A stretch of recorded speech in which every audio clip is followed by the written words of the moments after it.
नमस्कार दोस्तों, आइए हम लोग डिस्कस करते हैं आज की मैराथन इन्वायरमेंटल लॉ पे।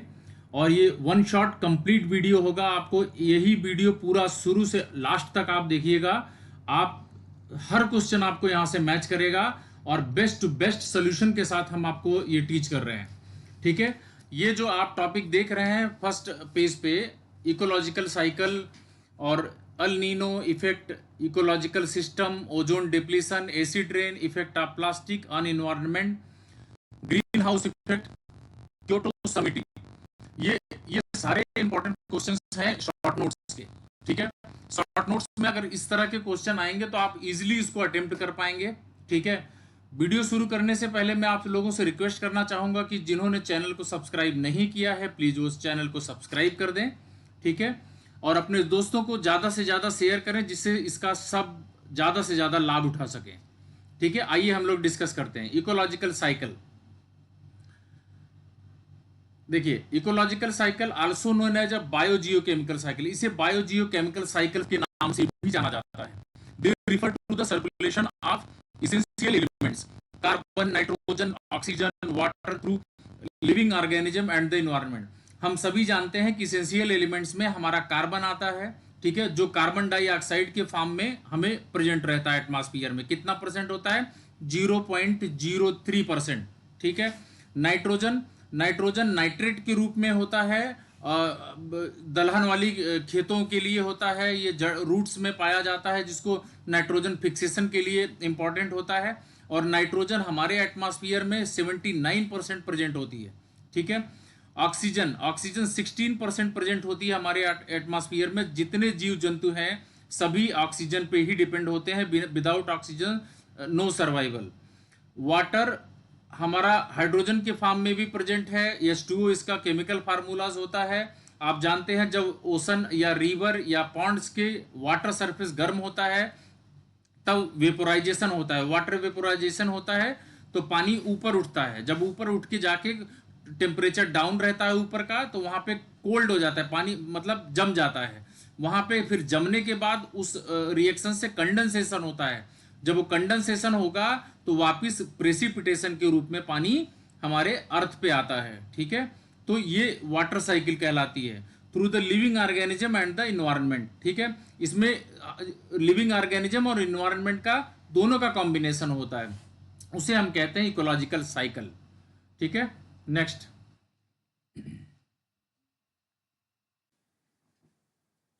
एग्जाम्पल के रूप में हम लोग देखते हैं कार्बन साइकिल। ठीक है, कार्बन साइकिल जैसे कि अभी मैंने बताया कि कार्बन हमारे एटमॉस्फेयर में कार्बन डाइऑक्साइड के रूप में प्रेजेंट होता है। 0.03% प्रेजेंस है हमारे एटमॉस्फेयर में कार्बन की। ठीक है, कार्बन डाइऑक्साइड का। अब हमने अपनी हमारी प्लेलिस्ट वाली वीडियो में आप जाएंगे, इसका डिस्क्रिप्शन में हम लिंक दे देंगे, आपको ये पूरा डिटेल में मिल जाएगा कि कार्बन साइकिल क्या है, वाटर साइकिल क्या है, नाइट्रोजन साइकिल, ये पूरा डिटेल में हमने एक एक वीडियो अलग अलग बना रखा है। ठीक है, अब पूरे वर्ल्ड की बात अगर करते हैं तो कार्बन इमिशन पूरे वर्ल्ड में सबसे ज्यादा करने वाली कंट्री है चाइना। ठीक है, चाइना चाइना का डाटा अभी लेटेस्ट डाटा जो 2023 का है उसमें आया है 11 बिलियन टन कार्बन इमिशन में रिकॉर्ड इसने कायम किया है चाइना ने। ठीक है, अब आइए कार्बन साइकिल क्या है कि movement of carbon through the atmosphere, plants, animals and soil. ठीक है, हम आप सभी जानते हैं कार्बन सबको रिक्वायरमेंट है, एटमॉस्फेयर में बहुत सारा कार्बन प्रेजेंट है, प्लांट्स में भी रिक्वायरमेंट है। प्लांट्स में किस फॉर्म में रिक्वायरमेंट है? ठीक है, फोटोसिंथेसिस होती है, फोटोसिंथेसिस से आपका ये कार्बन साइकिल उसमें रोटेट करता है। ठीक है, उसमें कार्बन डाइऑक्साइड एब्जॉर्ब होती है।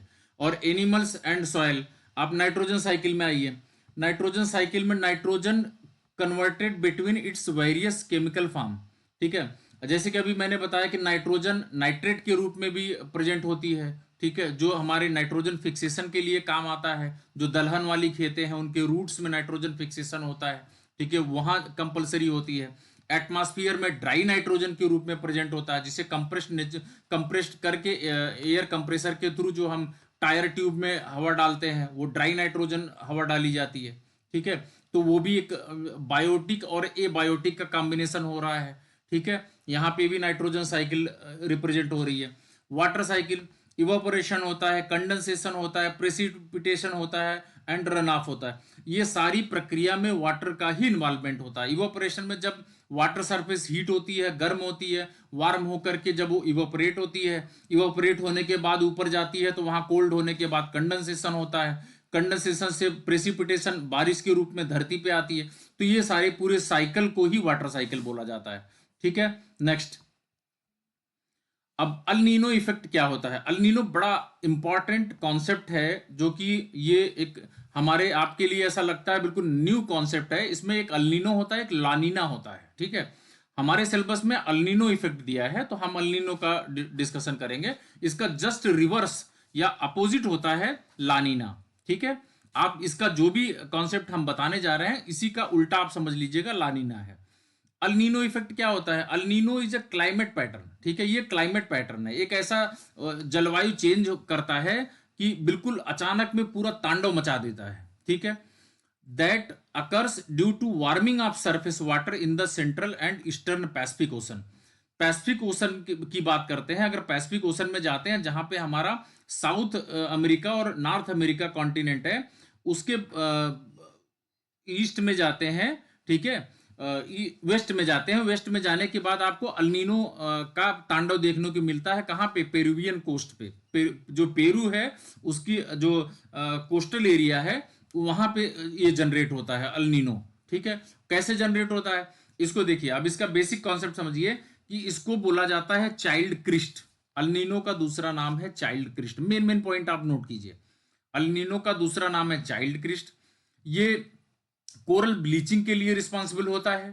ठीक है, क्लाइमेट पैटर्न पे ये करेक्टराइज्ड होता है। वाटर सरफेस जब वार्म होती है, टेम्परेचर गर्म होता है, तो सेंट्रल और ईस्टर्न पैसिफिक ओशन में ये जनरेट होता है। ठीक है, अब triggered by a change in the pattern of wind and ocean current in the Pacific, weakening the trade winds that blow normally from east to west. मतलब क्या है कि जब वेस्ट से ईस्ट से वेस्ट की तरफ एयर ब्लो होती है, ठीक है, जब एयर ब्लो होगी, जब ट्रेड विंड्स आएगी, ट्रेड विंड्स व्यापारी पौने उसको बोला जाता है। ये क्या करती है? पानी को वे ईस्ट से वेस्ट की तरफ धक्का देती है। जब ईस्ट से वेस्ट की तरफ धक्का देगी तो पानी जो है ओशन की तरफ बढ़ेगा। हम इंडिया को इमेजिन कीजिए, अपने माइंड में, मैप में, दिमाग में लाइए। इंडिया के जब वेस्ट की तरफ जाएंगे तो हमें मिलेगा अरेबियन सी। ठीक है, अरेबियन सी के बगल में मिलेगा आपको अफ्रीका कॉन्टिनेंट। अफ्रीका कॉन्टिनेंट के बगल में जाएंगे तो आपको मिलेगा अटलांटिक ओशन। ठीक है, साउथ अटलांटिक ओशन होगा और नॉर्थ अटलांटिक ओशन होगा। अब उसके बगल में फिर जाएंगे वेस्ट की तरफ तो हमें मिलेगा साउथ अमेरिका और नॉर्थ अमेरिका। फिर उसके बगल में जाएंगे वेस्ट की तरफ तो मिलेगा हमें पैसिफिक ओशन। ठीक है, तो जैसे जैसे ट्रेड विंड्स हमारे ईस्ट से वेस्ट की तरफ ब्लो करेगी, उसी तरह से वो गर्म हवाएं वेस्ट की तरफ जाएंगी, वेस्ट की तरफ पैसिफिक ओशन में जाएंगी, पेरुवियन कोस्ट से जाके टक्कर खाती हैं, वहीं पे लड़ती हैं। और जब वहां लड़ती हैं तो वहां पे गर्म हवाएं उठती हैं, बहुत तेजी से उठती हैं। ठीक है, तो इसी को बोलते हैं अल नीनो इफेक्ट। ठीक है, यह हमारे इंडिया में सूखा लाता है। ठीक है, ये इंडिया में ड्राई कंडीशंस पैदा करता है। ठीक है, जो कि बहुत हाई लेवल पे, ह्यूज लेवल पे होता है, जिसे सूखा कहते हैं हम लोग। वाकई सूखा जो बोला जाता है कि सूखा पड़ गया। और उसी तरह से जब हम पैसिफिक ओशन की तरफ जाएंगे तो वहां पे क्या आती है? बाढ़ आती है। वहां पे जस्ट इसका रिवर्स हो जाता है, फ्लड आता है, क्योंकि उधर गर्म हवाएं जाएंगी। जब गर्म हवाएं उधर जाएंगी तो वहां पे ऊपर पानी उठेगा, इवोपराइजेशन होगा। ऊपर जाने के बाद कंडेंसेशन के थ्रू पानी नीचे आएगा, प्रेसिपिटेशन होगा। फिर उसके बाद पानी गर्म हवाओं के साथ नीचे जब बारिश के रूप में आएगा तो वहां पे बाढ़ आती है। अब देखिए, इसमें समझने की क्या बात है। El Nino occurs this events every 2 to 7 years. 2 से 7 साल के बीच में अल नीनो एक बार जरूर आता है। ठीक है, ये रिपीट होता है कंडीशन। अब इसमें ये इंडिया में ड्रॉट का कंडीशन डेवलप करता है, और अदर रीजन में उधर साउथ वेस्ट की तरफ जाएंगे तो वहां पे फ्लड आएगा, बहुत बाढ़ आता है। ठीक है, ये है अल नीनो का कॉन्सेप्ट। ठीक है, अब इसमें अगर कुछ भी ज्यादा आपको डिटेल समझना है तो आप हमारे सेपरेट वीडियो में विजिट कीजिए, वहां पे आपको सारा चीज डिटेल में मिल जाएगा। नेक्स्ट, अब इसका इफेक्ट देखिए, डिस्टर्ब्स ग्लोबल वेदर, पूरे ग्लोबल वेदर को, पूरे वर्ल्ड के वेदर को डिस्टर्ब कर देता है। Droughts in some areas, flood in other area, जो कि अभी मैंने बताया कि ये हमारी इंडिया में ईस्ट की तरफ सूखा लाएगा तो वेस्ट की तरफ फ्लड आएगा। ठीक है।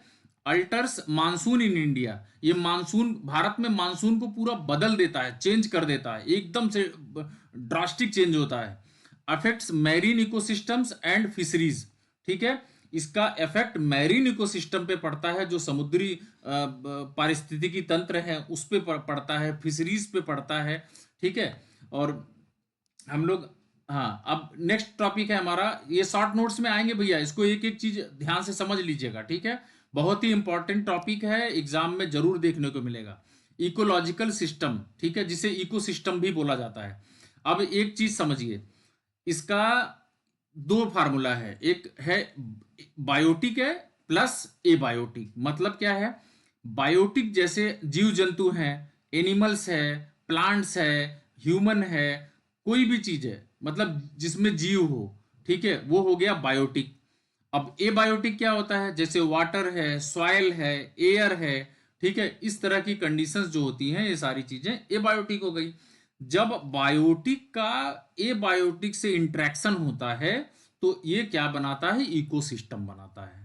ये समझो आप, इन्वायरमेंट डेवलप होता है। अब इन्वायरमेंट क्या होता है? इन्वायरमेंट जब हमारे चारों तरफ जितनी चीजें हमें आंख से दिखती हैं, चाहे वो हवा हो, पानी हो, धूल हो, मिट्टी हो, पेन हो, पेंसिल हो, लैपटॉप हो, कुछ भी हो, वो सारी इन्वायरमेंट का पार्ट है। क्लियर? अब देखिए, ecological system is known as ecosystem, पहली चीज। दूसरा, ecosystem is a community of living organism. ठीक है। इकोसिस्टम एक लिविंग ऑर्गेनिज्म की कम्युनिटी है। Plants, animals, microbes, microbes means होता है छोटे जीव जंतु जो बहुत माइनर से होते हैं, interacting with non living components. जब इनका इंटरेक्शन होता है नॉन लिविंग कंपोनेंट से, जैसे हम इंसान है, हम तो हो गए बायोटिक, हमने क्या किया? हमें पानी चाहिए, ठीक है, हमने एबायोटिक से इंटरेक्शन किया, हमें पानी चाहिए, हमें एयर चाहिए, हमें सॉइल चाहिए, है ना? तो जो भी जीव जंतु का जब इंटरेक्शन एबायोटिक से होगा तो उसे इकोसिस्टम बोला जाएगा। ठीक है। आइए next, types, forest, desert, fresh water, marine, grassland. ठीक है। ये इतने टाइप का इकोसिस्टम बनता है। इकोसिस्टम बनता है फॉरेस्ट का, ठीक है, डिजर्ट का, ठीक है, फ्रेश वाटर का, मैरीन का, जिसे ओशनिक भी बोला जाता है, ओशन भी बोला जाता है, मैरीन की जगह ओशन भी मेंशन होगा कहीं पे, तो वो भी आप समझ जाइएगा, ग्रासलैंड। ठीक है। ये सारी चीजों का इकोसिस्टम होता है। ठीक। की प्रोसेस क्या है? एनर्जी फ्लो होती है। अब इसमें एक 10% फार्मूला भी होता है एनर्जी फ्लो का, वो अभी इसमें समझने की ज्यादा जरूरत नहीं है क्योंकि ये बहुत डीप कॉन्सेप्ट है। ठीक है। आप इतना समझो कि एनर्जी फ्लो होता है। एनर्जी फ्लो तभी होगा जब हम एयर पाएंगे, हम वाटर पाएंगे, तो हमारे अंदर एनर्जी आएगी, that is energy flow. Nutrient cycle, ठीक है, न्यूट्रिएंट साइकिलिंग क्या होगा? जब हमें वो चीजें मिलेंगी, हमारे अंदर पोषण मिलेगा, है ना, न्यूट्रिएंट्स मिलेगा, तो ये अपना कंप्लीट साइकिल होगा इकोसिस्टम का।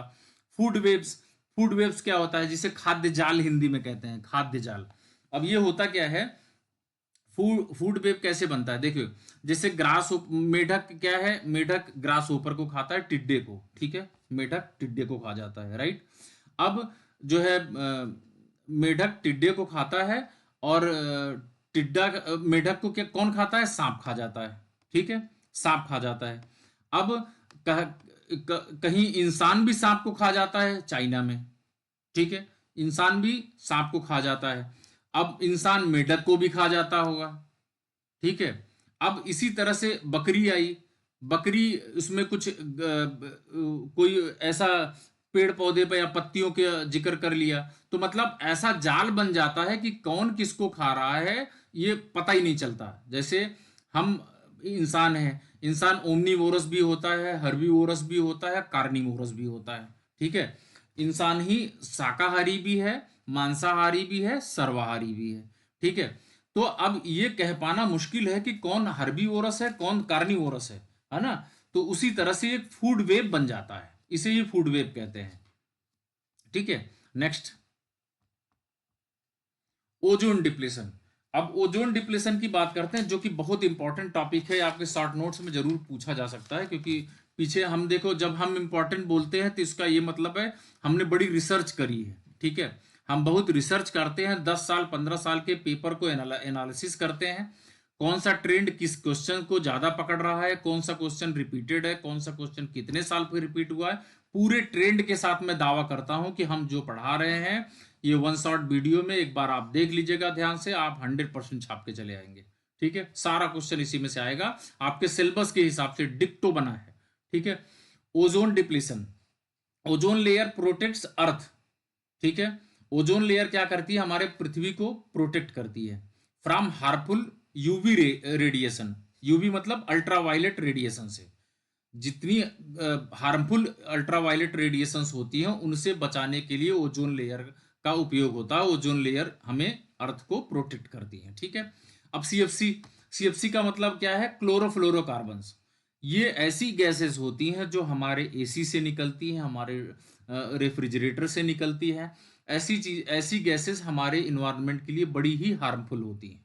ठीक है, and others chemicals break down ozone molecules. ये क्या करती हैं, ओजोन मॉलिक्यूल्स को तोड़ देती हैं। ठीक है, जब ओजोन मॉलिक्यूल्स को तोड़ेंगी तो ओजोन का फार्मूला होता है O3। ठीक है, O3 लिखते हैं इसको।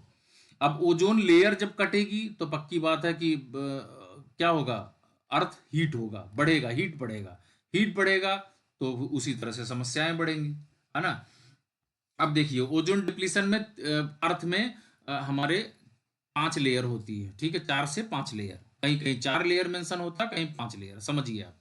पहला होता है हमारा ट्रोपोस्फियर। ठीक है, दूसरा होता है हमारा स्ट्रेटोस्फियर। ठीक है, तीसरा होता है हमारा मीजोस्फियर, चौथा होता है हमारा आयनोस्फियर, पांचवा होता है हमारा एक्जोस्फियर, जो सबसे बाहरी परत होती है।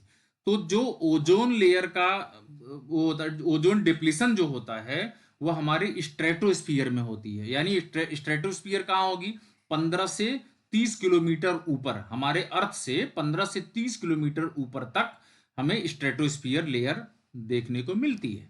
ठीक है, उसी में जब डिप्लेशन होता है ओजोन का, वहीं से ओजोन डिप्लेशन स्टार्ट होता है। ठीक है, और the presence of ozone layer is very crucial in the environment. ठीक है, ओजोन की उपस्थिति हमारे एनवायरनमेंट में बहुत ही निर्णायक होती है। ठीक, अब देखिए, सीएफसी क्लोरोफ्लोरोकार्बन्स हो गया। अब कंसिक्वेंसेस, अब कंसिक्वेंसेस जो साइड इफेक्ट पड़ रहे हैं, जिसके वजह से क्या हार्मफुल एक्टिविटी हो रही है, ये देखते हैं। Increased skin cancer. ठीक है, अब ये त्वचा कैंसर को बढ़ा देता है। जब भाई ओजोन डिप्लीशन हो गई, यूवी रेज डायरेक्ट स्किन को आके टकरा रही हैं, तो स्किन कैंसर होगा। ठीक है, कटरैक्ट्स, कटरैक्ट्स एक आंख से रिलेटेड बीमारी है। ठीक है, कटरैक्ट्स। अब reduced crop yield and marine plankton, अब ये क्या करता है, फसलों को भी घटा देता है, फसल ही नहीं उग पाएंगी आपकी। ठीक है, फसलों पे भी साइड इफेक्ट आएगा। मैरीड प्लैंकटन, प्लैंकटन क्या होता है, जैसे जू प्लैंकटन होता है, एल्गी होता है, वो जब समुद्र में मर जाता है तो कोरल ब्लीचिंग होती है, जो कि हमने अल्नीनो में पढ़ा था, कोरल ब्लीचिंग के लिए रिस्पॉन्सिबल होता है। ठीक है, वैसे ही प्लैंकटन होता है जो एल्गी होता है, जो समुद्र में पाया जाता है, उस पर साइड इफेक्ट पड़ता है। ठीक है, अब next, recovery through Montreal protocol. अब मॉन्ट्रियल प्रोटोकॉल हुआ जब 1987 में, तो इसको सीएफसी गैसेस के ऊपर ही मॉन्ट्रियल इसको घटाने की बात की गई थी। ठीक है, आइए नेक्स्ट, एसी ड्रेन की बात करते हैं। अब एसी ड्रेन देखिए कितना अच्छे से समझाया हुआ है स्लाइड में, आप ध्यान से देखिए। Caused by sulphur dioxide and nitrogen oxide released from vehicles and industry. हम आप सब जानते हैं कि जितनी व्हीकल्स होती हैं जो रोड पे चल रही हैं, ट्रांसपोर्ट डिपार्टमेंट से जितनी भी ट्रांसपोर्ट चलती हैं, चाहे वो साइकिल, जो भी मतलब डीजल पेट्रोल यूज करने वाली व्हीकल्स हों, इंडस्ट्रीज हैं, ठीक है, जो भी केमिकल्स यूज कर रही हैं, पॉल्यूशन रिलीज हो रहा है, पॉल्यूशन के रूप में क्या निकलता है, सल्फर डाइऑक्साइड, नाइट्रोजन ऑक्साइड, ये सारी चीजें जब निकलती हैं, ठीक है, व्हीकल से, तो these mix with water vapour to form sulphuric and nitric acid in the atmosphere. अब क्या है, जब हमारा अर्थ गर्म होता है तो जहां भी पानी होगा वो वाटर वेपराइज होगा, गर्म होगा। वाटर वेपराइज होकर के जब पानी ऊपर जाता है, वेपराइजेशन होता है, तो ये जो सल्फर डाइऑक्साइड है, नाइट्रोजन ऑक्साइड है, ये वाटर वेपर से मिक्स हो जाती हैं। जब ये वाटर वेपर से मिक्स हो जाएंगी तो क्या बनेंगी? H2O से जब मिक्स होंगी, SO2 को H2O से मिक्स करोगे तो H2SO4 बनता है, यानी सल्फ्यूरिक एसिड बनता है। और जब नाइट्रोजन ऑक्साइड से मिक्स करोगे तो नाइट्रिक एसिड बनता है, HNO3 बनता है। इसको केमिकल फार्मूला HNO3। ठीक है, इतना डीप जाने की जरूरत नहीं है, काम की चीज समझिए कि SO2 यानी सल्फर डाइऑक्साइड, जब नाइट्रोजन डाइऑक्साइड, ये दोनों जब वाटर वेपर से मिक्स होते हैं तो सल्फ्यूरिक एसिड और नाइट्रिक एसिड का निर्माण करते हैं एटमॉस्फेयर में। ठीक है, जो कि ये हमारे लिए बहुत ही हार्मफुल है, इसे ही कहते हैं एसिडिफिकेशन।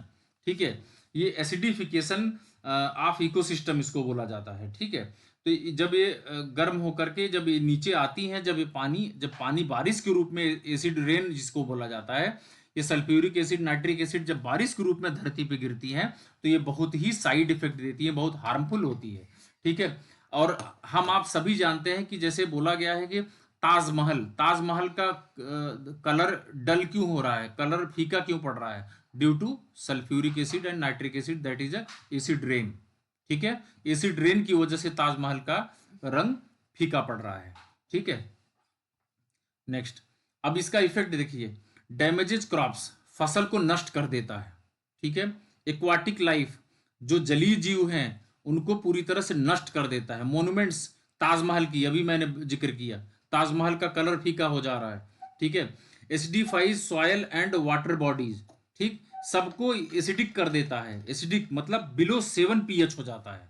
ठीक है, अब pH क्या है इसमें जानने की इतना जरूरत नहीं है, बट एसिडिफाइज हो जा रहा है, होता है सॉइल और वाटर बॉडीज दोनों। ठीक है, अब अगला है effect of plastic on environment.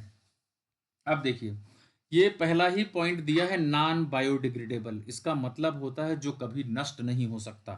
ठीक, प्लास्टिक इन्वायरमेंट के लिए बहुत ही डेंजर पॉइजन है।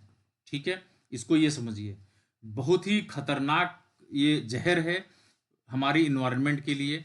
नॉन बायोडिग्रेडेबल होता है, remains in environment for hundreds of years, ये सैकड़ों साल तक ये इन्वायरमेंट में जिंदा रहता है, ये कभी खत्म नहीं होता। ठीक है, चोक्स वाटर बॉडीज, पानी को चोक कर देता है, जहां भी ये रहेगा ये, क्योंकि वो नष्ट होगा नहीं तो पानी रुक जाएगा, प्लास्टिक की वजह से वो चोक कर देगा। Kills marine and land animals, ये समुद्री जीव जंतुओं को भी मार देता है। ठीक है, उसमें भी साइड इफेक्ट पड़ता है, ये कैंसर पैदा करता है, समझ लो। माइक्रोप्लास्टिक्स इंटर फूड चेन्स, ठीक है, माइक्रोप्लास्टिक जो है फूड चेन में इंटर होता है, पोजिंग हेल्थ रिस्क। ठीक है, ये सारे जितने भी प्लास्टिक एलिमेंट्स हैं, जितने भी प्लास्टिक चीजें हैं, ये सब में साइड इफेक्ट है, समझ लो। Leads to soil pollution, soil pollution बढ़ाता है, वाटर पोल्यूशन बढ़ाएगा, ब्लॉक्ड ड्रेनेज सिस्टम को ब्लॉक कर देगा, क्योंकि ये डिग्रेडेबल तो होता ही नहीं है, नॉन डिग्रेडेबल होता है रीजन। नेक्स्ट, अब green house effect. Green house effect देखिए, बहुत इंपॉर्टेंट टॉपिक है, बहुत ही अच्छा टॉपिक है ये, आपको वैसे भी एक अपने जनरल नॉलेज के लिए भी जानना जरूरी है। ग्रीन हाउस गैसेस कौन सी होती हैं? Carbon dioxide, methane CH4, nitrous oxide N2O, ठीक है, नाइट्रोजन ऑक्साइड जिसे बोला जाता है, वाटर वेपर, ये ऑलमोस्ट ग्रीन हाउस गैसेस होती हैं। Trap heat in earth atmosphere, ये क्या करती है? हीट को ट्रैप करती हैं अर्थ में। ठीक है, अब ग्रीन हाउस इफेक्ट जब होता है, गैसेस का इफेक्ट होता है, तो एक एक ना कांच की लेयर बन जाती है, समझो आप, कांच की लेयर बन जाती है ऊपर, हमारे एटमॉस्फेयर में कांच की लेयर बन जाती है। तो जो हीट अंदर आती है सन से, जो सूर्य से हमारे अंदर हीट आती है, उस हीट को एब्जॉर्ब तो कर लेता है, बट ये बाहर नहीं निकाल पाता। क्यों? क्योंकि ये ग्रीन हाउस इफेक्ट की वजह से, ये ऊपर एक ग्लोबल वार्मिंग हो जाती है, ऊपर एक ट्रैप बन जाता है, एक जाल के रूप में ये हीट को अंदर ही अंदर बढ़ाती चली जा रही है, जो इस समय हम आप सभी फील कर रहे हैं। ठीक है, अर्थ का टेम्परेचर कंटिन्यूअस बढ़ रहा है। ठीक है, next, natural green house effect is essential. ठीक है, नेचुरल ग्रीन हाउस इफेक्ट जो होता है वो बहुत आवश्यक चीज है, but enhanced by human activities, burning fossil fuels, deforestation. ठीक है, अब देखिए डिफॉरेस्टेशन होता है जब जंगलों को काटते हैं हम लोग। ठीक है, जब जंगल को काटेंगे, तो आप जानते हैं, सभी जानते हैं कि रात को हमको पेड़ के नीचे नहीं सोना चाहिए। क्यों? क्योंकि रात को पेड़ क्या करते हैं, कार्बन डाइऑक्साइड रिलीज करते हैं। ठीक है, ऑक्सीजन को एब्जॉर्ब करते हैं। तो यानी जब वो कार्बन डाइऑक्साइड रिलीज करेंगे तो हमें आपको हार्मफुल है कार्बन डाइऑक्साइड लेना। और ये इसका जस्ट दिन में रिवर्स होता है, क्योंकि फोटोसिंथेसिस की क्रिया होती है, प्रकाश संश्लेषण होता है दिन में। ठीक है, इसलिए कहा जाता है कि हमें पेड़ को नहीं काटना चाहिए। ठीक, पेड़ काटोगे तो दिन में क्या होता है कि कार्बन डाइऑक्साइड एब्जॉर्ब होती है, इसमें पेड़ पौधे के जड़ों में जाती है। ठीक है, पेड़ पौधे उसको अवशोषित कर लेते हैं। और जब पेड़ पौधे काट लोगे तो कार्बन डाइऑक्साइड अवशोषित कहाँ होगा, कहीं हो ही नहीं सकता।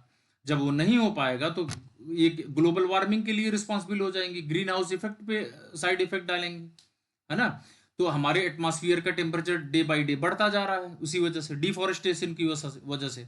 बर्निंग फॉसिल फ्यूल्स, जब हम जो जीवाश्म ईंधन होता है, जो जीवाश्म ईंधन किसको बोलते हैं, जो हजारों साल पुराने लकड़ियों को जब जमीन के नीचे से निकाला जाता है, खुदाई होती है, जिसे कोयला बोला जाता है। ठीक है, कोल। अब वो कोयला जब खुदाई होती है, ये भी फॉसिल होता है, ये भी एक जीवाश्म होता है, ये ईंधन का काम करता है, फ्यूल है। ठीक है, जब ये जलाया जाता है तो क्या निकलता है, कार्बन निकलता है, कार्बन एमिशन होता है, बहुत तेजी से कार्बन डाइऑक्साइड रिलीज होती है ना। कार्बन मोनोऑक्साइड बनती है उससे, जो कि कैंसर के लिए रिस्पॉन्सिबल होती है। तो ये सारे side effect green house effect के पे पड़ते हैं। आइए इसके कंसिक्वेंसेस जानते हैं। अब देखिए ग्लोबल वार्मिंग के लिए, जैसे अभी मैंने बताया, जब टेम्परेचर बढ़ेगा तो ग्लोबल वार्मिंग बढ़ेगी, क्लाइमेट चेंज हो जाएगा, है ना। क्लाइमेट आज अभी ठंडा है तो गर्म हो जाएगा, गर्म है तो और ज़्यादा गर्म हो जाएगा। राइजिंग सी लेवल्स, समुद्र का लेवल बढ़ जाएगा। समुद्र का लेवल क्यों बढ़ जाएगा भैया? समुद्र का लेवल इसलिए बढ़ जाएगा, जब वाटर वार्म होगा, ओशन सरफेस गर्म होगा, तो ऊपर जाएगा पानी, इवोपराइजेशन होगा। कंडेंसेशन होने के बाद बारिश के रूप में नीचे आएगा। तो और जो हिम्स होते हैं, जो आइस होती हैं, जो बड़े बड़े हिमस्खलन होते हैं, उसकी वजह से सी लेवल बढ़ जाता है। ठीक है, मेल्टिंग ग्लेशियर, वो ग्लेशियर हमारे मेल्ट हो रहे हैं, उसकी वजह से सी लेवल बढ़ जाता है। ठीक है, तो ये सारे साइड इफेक्ट्स होते हैं इसके। अब आइए हम लोग जानते हैं, ये भी 60 नोट्स में या 10 नंबर में भी पूछा जा सकता है, क्योटो समिट क्या होता है। ठीक है, क्योटो समिट प्रोटोकॉल 1997 क्या है। ठीक है, आइए इसको डिस्कस करते हैं। अब ये इंटरनेशनल ट्रीटी अंडर UNFCCC, इसका मतलब है United nation framework convention on climate change. ठीक है, ये बनाया गया था क्योटो समिट के लिए। ठीक है, इससे पहले हम ऑब्जेक्टिव पढ़े, मैं आप लोगों से रिक्वेस्ट करना चाहूँगा, जिन्होंने चैनल को अभी तक सब्सक्राइब नहीं किया है, प्लीज़ सब्सक्राइब अवश्य कर लें, क्योंकि आपको हर टॉपिक से रिलेटेड हर सेमेस्टर की वीडियोस मिलने वाली है। इंपॉर्टेंट टॉपिक्स आपके नॉलेज के लिए भी, आपके आने वाले एग्जाम के लिए भी आपको अवेलेबल कराई जाएंगी। इसलिए जो है आप प्लीज़ सब्सक्राइब जरूर कर लें। ठीक है, आपको समझ में आ रहा है तो प्लीज़ लाइक करके ही जाना। ठीक है, 1 सेकंड लाइक के लिए, प्लीज अभी लाइक कर लो। ठीक है, आप लोग लाइक करो। लाइक करने के बाद आप लोग, उम्मीद करता हूं मैं लाइक कर दिए होंगे। जिन्होंने नहीं किया है प्लीज रिक्वेस्ट है, लाइक जरूर कर लीजिएगा। अब आगे चलिए, हम लोग क्योटो समिट के बारे में जानते हैं। इंटरनेशनल ट्रीटी अंडर UNFCCC, ठीक है, United nation framework convention on climate change. ठीक, अब इसका ऑब्जेक्टिव क्या है? Reduced green house gas. इन्होंने क्या किया, क्योटो समिट, क्योटो सिटी है एक जापान की, ये समझिए आप, क्योटो सिटी एक जापान की सिटी है, जिसमें एक समिट मतलब एक मीटिंग्स बुलाई गई। ठीक है, 149 कंट्रीज की मीटिंग थी। ठीक है, टोटल कंट्रीज जिसमें 149 कंट्रीज इन्वॉल्व हुई थी। 1 दिसंबर 1997 को ये मीटिंग बुलाई गई थी। ठीक है, और इसमें जो है इसी को क्योटो प्रोटोकॉल के नाम से जाना गया। ठीक है, इसमें क्या हुआ कि ऑब्जेक्टिव मैं बता रहा हूँ, रिड्यूस्ड ग्रीन हाउस गैस। ठीक है, इसमें क्या हुआ कि इसमें बोला गया कि भैया आप कार्बन डाइऑक्साइड का इमिशन 30% कम कर दो। ठीक, 30% अगर कम कर दोगे तो आपका टेम्परेचर 2 डिग्री से 3.5 डिग्री सेल्सियस रिड्यूस हो जाएगा। ठीक है, ये एक एनालिसिस थी साइंटिस्ट की, कि ये 2 डिग्री सेल्सियस टेम्परेचर से 3.5 डिग्री सेल्सियस टेम्परेचर रिड्यूस हो जाएगा 30% कार्बन डाइऑक्साइड एमिशन कम करने से, उत्सर्जन कम करने से। ठीक है, अब इसमें देखिए ऑब्जेक्टिव, अब ये इमिशन बाई इंडस्ट्रियलाइज्ड कंट्रीज, ठीक है, जितनी औद्योगिक देश हैं, जितने उद्योग वाले देश हैं, उनके द्वारा जो इमिशन हो रहा है उसको रिड्यूस करने की बात या ऑब्जेक्टिव में की गई। Legally binding targets for developed countries, अब जितनी डेवलप कंट्रीज थी वो लीगली बाइंडिंग थी। ठीक है, जितनी कंट्रियां उसमें थी, 149 कंट्रीज उसमें थी इन्वॉल्व क्योटो समिट में, वो सारी की सारी लीगली बाइंडिंग थी, मतलब सब उसको बाध्यकारी थी, इसके नियमों को मानने वाली थी, इसका जो भी नियम होगा उसका उल्लंघन नहीं करेंगी, उसका नियम का पालन करेंगी। ठीक है, जो प्रोटोकॉल तय किए गए हैं वो सबके लिए तय किए गए हैं। अब next, came into force in 2005, अब ये 2005 से इफेक्टिव हो गया। ठीक है, 1997 1 दिसंबर को ये लागू किया गया, उसमें मीटिंग हुई, 149 कंट्रियों ने मीटिंग की। ठीक है, कि क्योंकि ग्लोबल वार्मिंग रिड्यूस करने के लिए। ठीक है, अब ग्लोबल, इसको क्योटो प्रोटोकॉल के नाम से भी जाना गया। 2005 में इसको फोर्स में लाया गया। अब succeeded by the Paris agreement 2015 में पेरिस एग्रीमेंट हुई थी इसी के ऊपर, वहां से इसको सफलता का श्रेय दिया जाता है। अब हम आते हैं अपने इंपॉर्टेंट टॉपिक्स पे। व्हाट इज इन्वायरमेंटल पॉल्यूशन, आइए हम लोग इसके बारे में डिस्कस करते हैं। Environmental pollution is the contamination of the natural environment by substances और एनर्जीज दैट कॉज हार्म और डिस्कम्फर्ट टू लिविंग, मतलब इन्वायरमेंटल पॉल्यूशन वो चीज़ है जब हमारा नेचुरल इन्वायरमेंट पूरी तरह से कंटामिनेट हो जाता है, गंदा हो जाता है। ठीक है, सब्सटेंसेस, जो भी हार्मफुल सब्सटेंसेस होते हैं जो हमारे जीवन को जीने के लिए डिस्कम्फर्ट फील कराते हैं। ठीक है, हमारे जीव जंतु जितने भी इकोसिस्टम में है, जब सब डिस्कम्फर्ट हो जाते हैं उस हार्मफुल सब्सटेंसेस की वजह से, हमारा नेचुरल इन्वायरमेंट गंदा हो जाता है, उसे ही इन्वायरमेंट पॉल्यूशन कहते हैं। ठीक है, it occurs when pollutants are introduced into the air, water, soil or other parts of the environment in amounts that nature cannot naturally process or neutralize। तो इसमें जो भी हमारा पॉल्यूटेंट्स है, पॉल्यूटेंट का मतलब वो होता है जो कि हमारे पॉल्यूशन जिससे बनता है, यानी पॉल्यूटेंट्स प्लस आपका पॉल्यूशन, पॉल्यूशन में जो भी सब्सटेंसेस की वजह से जो सब्सटेंसेस उसमें डिजॉल्व हो जाते हैं एटमॉस्फेयर में, उसे ही पॉल्यूटेंट्स बोला जाता है। ठीक है, when pollutants are introduced into the air, घुल जाते हैं एयर में, वाटर में मिक्स हो जाते हैं, सॉइल में मिक्स हो जाते हैं, and other part of the environment में, ये पूरी तरह से जब घुल जाते हैं उसको नेचुरलिटी को गंदा कर देते हैं। ठीक है, न्यूट्रलाइज कर देते हैं, तो इसे जो है इन्वायरमेंटल पॉल्यूशन कहा जाता है। नेक्स्ट,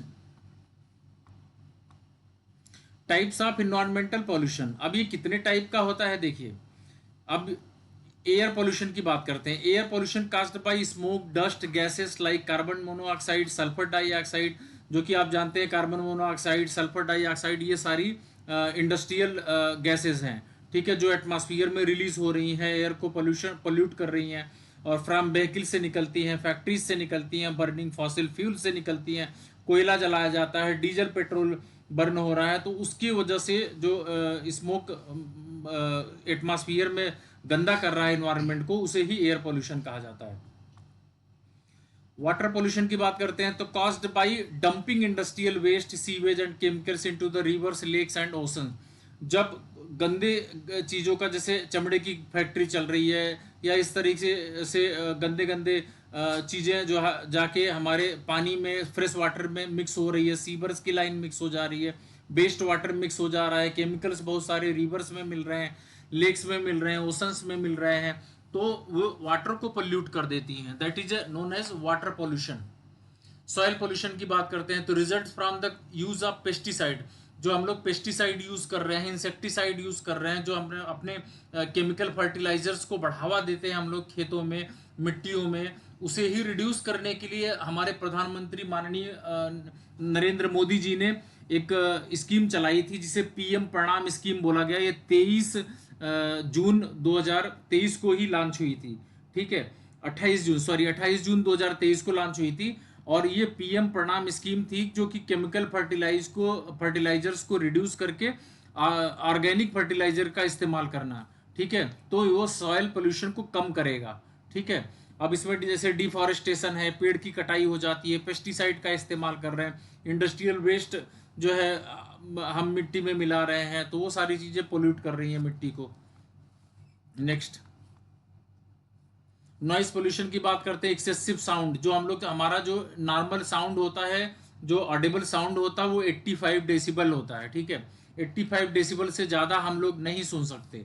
अगर हम सुनते हैं तो वो इंडस्ट्रियल साउंड के रूप में निकलता है, जो कि मोर देन 85 डेसिबल होता है, ठीक है। Excessive sound from traffic, construction, industries etcetera यहाँ से निकलता है, उसे नॉइज को पोल्यूट कर देता है, यानी नॉइज पोल्यूशन का काम करता है। यहाँ भी डिफॉरेस्टेशन जब करते हैं, जब पेड़ पौधों की कटाई होती है, तो जो बैरियर्स होता है, एक तरीके का जो पेड़ बैरियर बनता है नॉइज पोल्यूशन में, नॉइज को रोकने के लिए, वो भी मतलब एक पोल्यूशन का काम करता है, दैट इज ए डिफॉरेस्टेशन, ठीक है। और लाइट पोल्यूशन, लाइट पोल्यूशन क्या होता है? Excessive artificial light disrupting ecosystem and human health, जो कि हम लोग एक्सेसिव लाइट, बहुत सारा लाइट का इस्तेमाल करते हैं, जो कि नेचुरलिटी से ज़्यादा उजाला करने की कोशिश करते हैं, वहाँ पे हम लोग लेज़र लाइट का यूज़ करते हैं, वो ऐसी लाइट्स को लेकर के ये इकोसिस्टम पोल्यूट होता है, इकोसिस्टम में डिस्टर्बेंस पैदा होता है, जो कि लाइट पोल्यूशन के नाम से जाना जाता है, जो हमारे हेल्थ के लिए भी हार्मफुल होता है।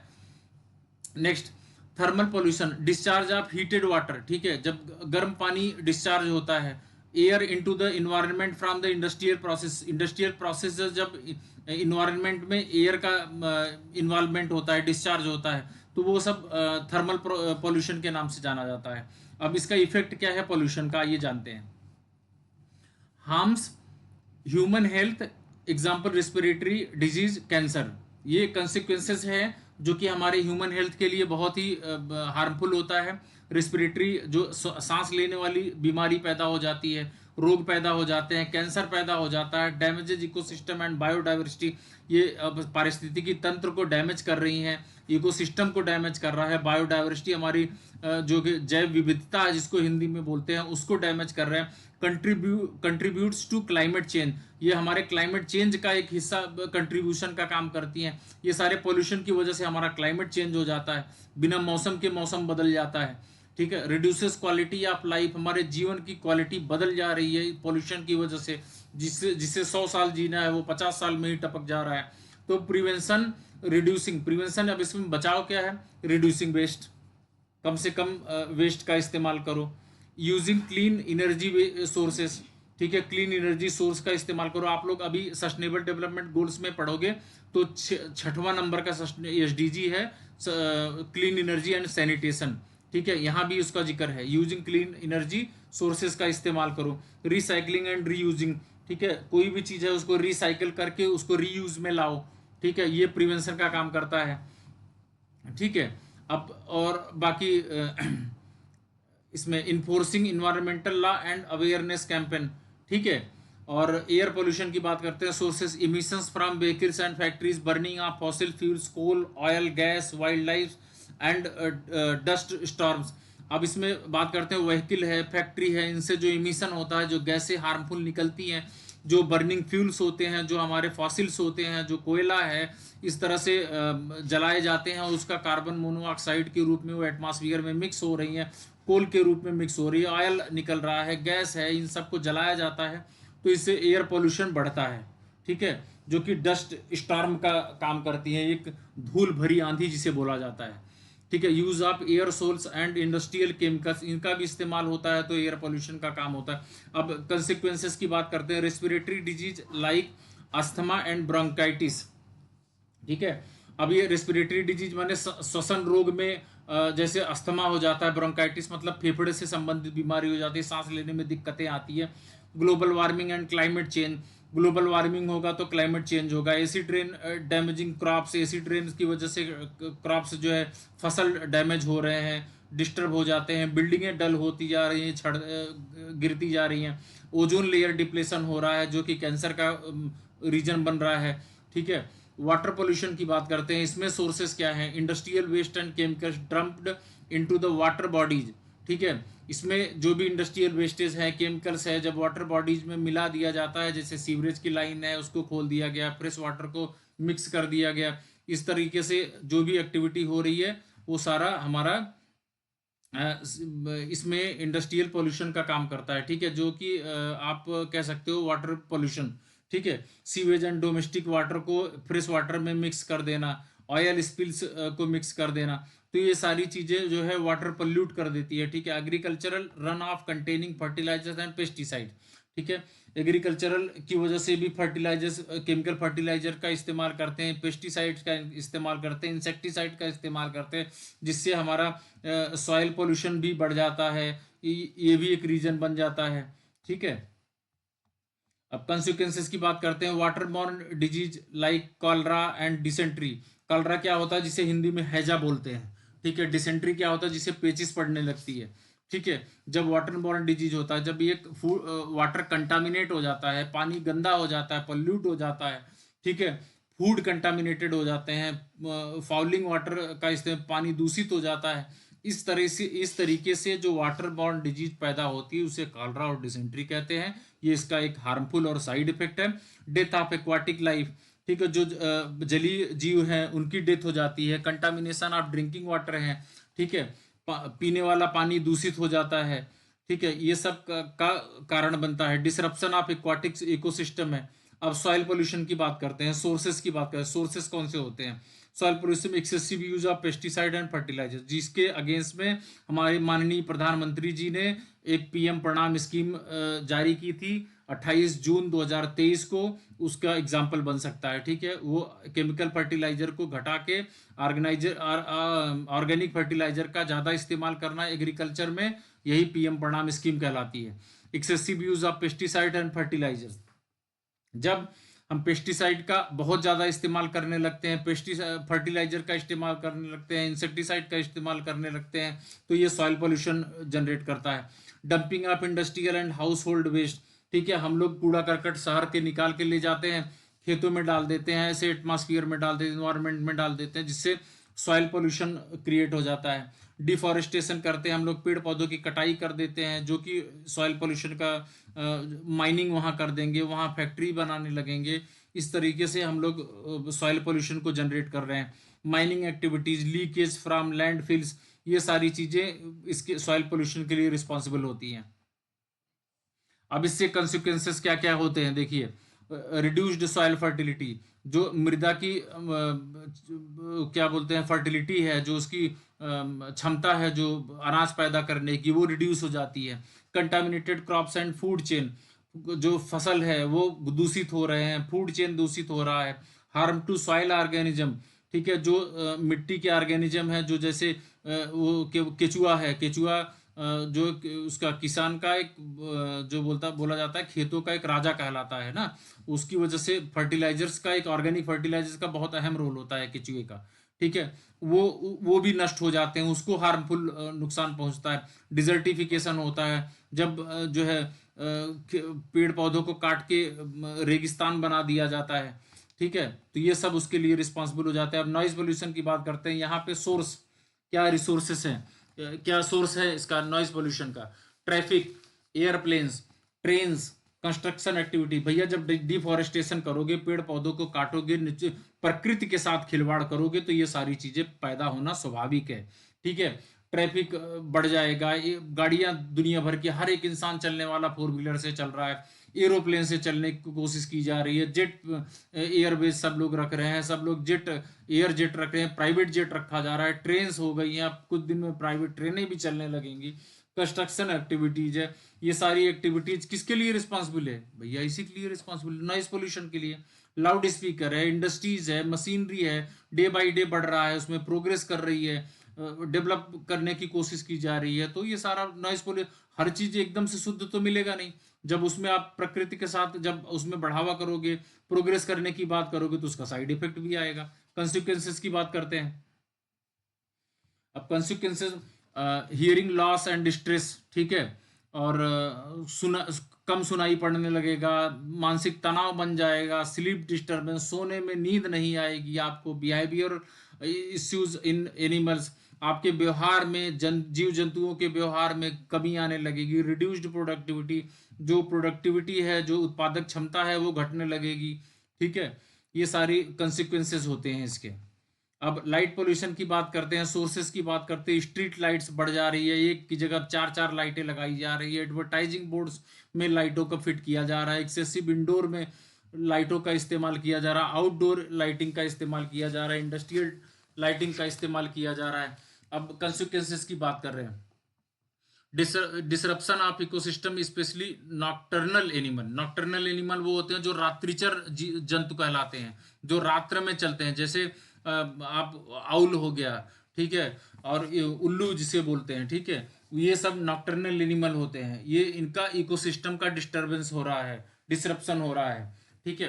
अब इसका इफेक्ट ह्यूमन स्लीप पैटर्न। रात में नींद सोना 10 बजे से है तो लोग सो रहे हैं 2 बजे, ठीक है। वेस्टेज एनर्जी वेस्ट हो रही है, ठीक है। ये सारे इसके कंसिक्वेंसेस हैं। नेक्स्ट, थर्मल पॉल्यूशन की बात करते हैं तो इसका सोर्सेज देखिए। Hot water discharge from power plant जो होता है जहाँ पे बिजली पैदा की जाती है। हाइड्रो प्लांट जो होते हैं, ठीक है। और इस तरह की एक्टिविटी से, इंडस्ट्रीज से जो है वाटर डिस्चार्ज हो रहे हैं। हॉट वाटर डिस्चार्ज हो रहा है। Deforestation affecting water temperature. Deforestation की वजह से वाटर टेम्परेचर पे इफेक्ट हो रहा है, ठीक है। अब इसकी कंसिक्वेंसेस की बात करते हैं। अब ये क्या करता है कि lower oxygen level in water, पानी में ऑक्सीजन लेवल कम हो जाता है, जिसकी वजह से जलीय जीव मर जाते हैं। डेथ ऑफ एक्वाटिक लाइफ, ठीक है। और डिसरप्शन ऑफ एक्वाटिक इकोसिस्टम हो जाता है, डिस्टर्ब हो जाता है पूरा एक्वाटिक इकोसिस्टम, ठीक है।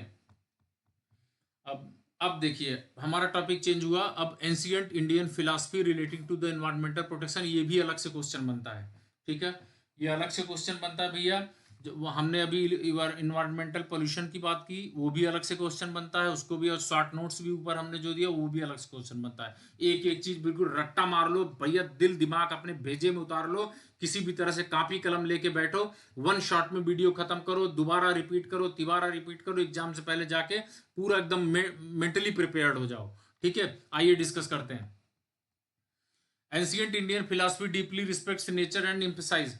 हम जानते हैं कि जो प्राचीन भारत का हमारा दर्शन शास्त्र हुआ करता था, वो नेचर को रिस्पेक्ट करता था, यानी प्रकृति से प्यार करता था, प्रकृति के साथ खिलवाड़ नहीं करता था जैसे आज की जनता कर रही है। Emphasises harmony between humans and the environment. तब प्राचीन काल में क्या होता था, आदमियों का पर्यावरण से इतना लगाव था, इतना सद्भाव था। Many scriptures and traditions highlights environmental protection as a spiritual and moral duty, ठीक है। बहुत सारे ऐसे स्क्रिप्चर्स हैं, बहुत सारे ऐसे ट्रेडिशंस हैं जो इन्वायरमेंटल प्रोटेक्शन के लिए रिस्पॉन्सिबल थे, आध्यात्मिक रूप में मोरल ड्यूटी उनकी बनती थी, ठीक है। अब देखिए कॉन्सेप्ट की बात करते हैं, वसुंधैव कुटुंबकम। आप सब जानते हैं अगर वसुंधैव कुटुंबकम की बात आती है कि पूरा विश्व हमारा परिवार है, ठीक है। ये G20 सम्मेलन हुआ था, अभी मोदी जी उसके अध्यक्ष थे। भारत ने ऑर्गेनाइज कराया था, सितंबर 2023 की बात, जो 23 की बात है, ठीक है। तो उसमें जो है हमारे इसका ये टाइटल था वसुंधैव कुटुंबकम, ठीक है। इसका मीनिंग क्या है? The world is one family, पूरा विश्व एक परिवार है। This ancient idea from the Mahopanishad, ये प्राचीन विचार जो है महोपनिषद से पैदा हुआ। Teaches that humans should treat all living beings and nature as part of one global family. जितने जीव जंतु हैं सभी को इस तरह से ट्रीट करना चाहिए कि प्रकृति में जितने भी जीव जंतु हैं हमारे संपूर्ण ब्रह्मांड का एक परिवार है, ठीक है। Promoting love and respect for the environment, जो कि इन्वायरमेंट के लिए लव और रिस्पेक्ट को प्रमोट कर रहे हैं, ठीक है, बढ़ा रहे हैं। अब second point, the 5 great elements Panch Mahabhutas. हम जानते हैं हमारा शरीर, दुनिया की हर चीजें पंच तत्व से मिलके बनी है भैया, ये तो दुनिया जानती है। अकॉर्डिंग टू आयुर्वेदा, आयुर्वेद की बात करें और सांख्य दर्शन की बात करें, सांख्य फिलॉसफी की, everything in the universe is made of 5 elements, ठीक है। आइए जानते हो 5 एलिमेंट्स कौन कौन से हैं। देखिए पृथ्वी, जल, अग्नि, वायु, आकाश, ये 5 चीजें हैं। पृथ्वी को अर्थ, आपस, वाटर, तेजस, फायर, वायु, एयर, आकाश, स्पेस, ये 5 तत्व से मिल करके हमारा शरीर बना हुआ है, इन्वायरमेंट बना है समझ लो। These elements are sacred and must be preserved. ठीक है, ये सारे पांचों तत्व बहुत ही पवित्र है और ये प्रिजर्व्ड है, as they are building block of life and health. ये सभी पांचों तत्व मिल करके हमारे जीवन, हमारा स्वास्थ्य को का निर्माण करते हैं। थर्ड, वैदिक एंड उपनिषदिक टीचिंग। ठीक है, वैदिक काल की बात हो रही है, वैदिक लिटरेचर की बात हो रही है। द ऋग्वेदा, ऋग्वेदा आपको पता होना चाहिए कि हिस्ट्री में ऋग्वेद सबसे प्राचीन वेद था। 4 वेद थे, ऋग्वेद था, अथर्ववेद था, सामवेद था और यजुर्वेद था। ऋग्वेद सबसे प्राचीन, 1028 सूक्त हैं इसमें, 1028 हाइमन्स हैं। ठीक है, और ये पूजा पाठ के लिए इसमें ज्यादा जाना जाता है। ऋग्वेद में पूजा पाठ की चर्चा की गई है, ऋग्वेद में नेचर की चर्चा की गई है, प्रेज की गई है। ऋग्वेद में रिवर्स की चर्चा की गई, ट्रीज की चर्चा की गई, एनिमल्स की चर्चा की गई, इन्वायरमेंट की चर्चा की गई है। ठीक है, अथर्ववेद की बात करते हैं। The Atharvaveda prays for peace in the environment. Atharvaveda शांति की गुहार लगाता है, इन्वायरमेंट में शांति प्रदान करता है, शांति की पूजा करता है, शांति प्रदान करता है, शांति मंत्र देता है। Peace be in the sky, आकाश में शांति हो। पीस इन द एटमॉस्फियर, वातावरण में शांति हो। पीस इन द वाटर, पानी में शांति हो। पीस इन द हर्ब्स, पेड़ पौधों में, हरी सब्जियों में शांति हो, हरी चीजों पेड़ पौधों में शांति हो। पीस इन ऑल एलिमेंट्स, जितने भी तत्व हैं सब में शांति हो। शांति शांति शांति भव। ठीक है, नेक्स्ट, धर्म, धर्म एंड अहिंसा की बात करते हैं, जो नॉन वायलेंस कहा जाता है। ये हम आप जानते हैं, अहिंसा परमो धर्म, ये हमारे महात्मा गांधी जी का एक टाइटल हुआ करता था, एक स्लोगन यूज करते थे, अहिंसा परमो धर्म, अहिंसा ही परम धर्म है। धर्म की बात करते हैं, देखिए, धर्मा इन हिंदू फिलॉसफी, हिंदू फिलॉसफी में अगर बात करते हैं, हिंदू दर्शन में बात करते हैं, तो इंक्लूड्स ड्यूटी टूवर्ड्स नेचर। ठीक है, जो कि धर्म एक हमारा, हमारी प्रकृति के की तरफ कर्तव्य बनता है। प्रकृति की सुरक्षा करना हमारा धर्म है, ये मतलब है अहिंसा, as taught by Jainism.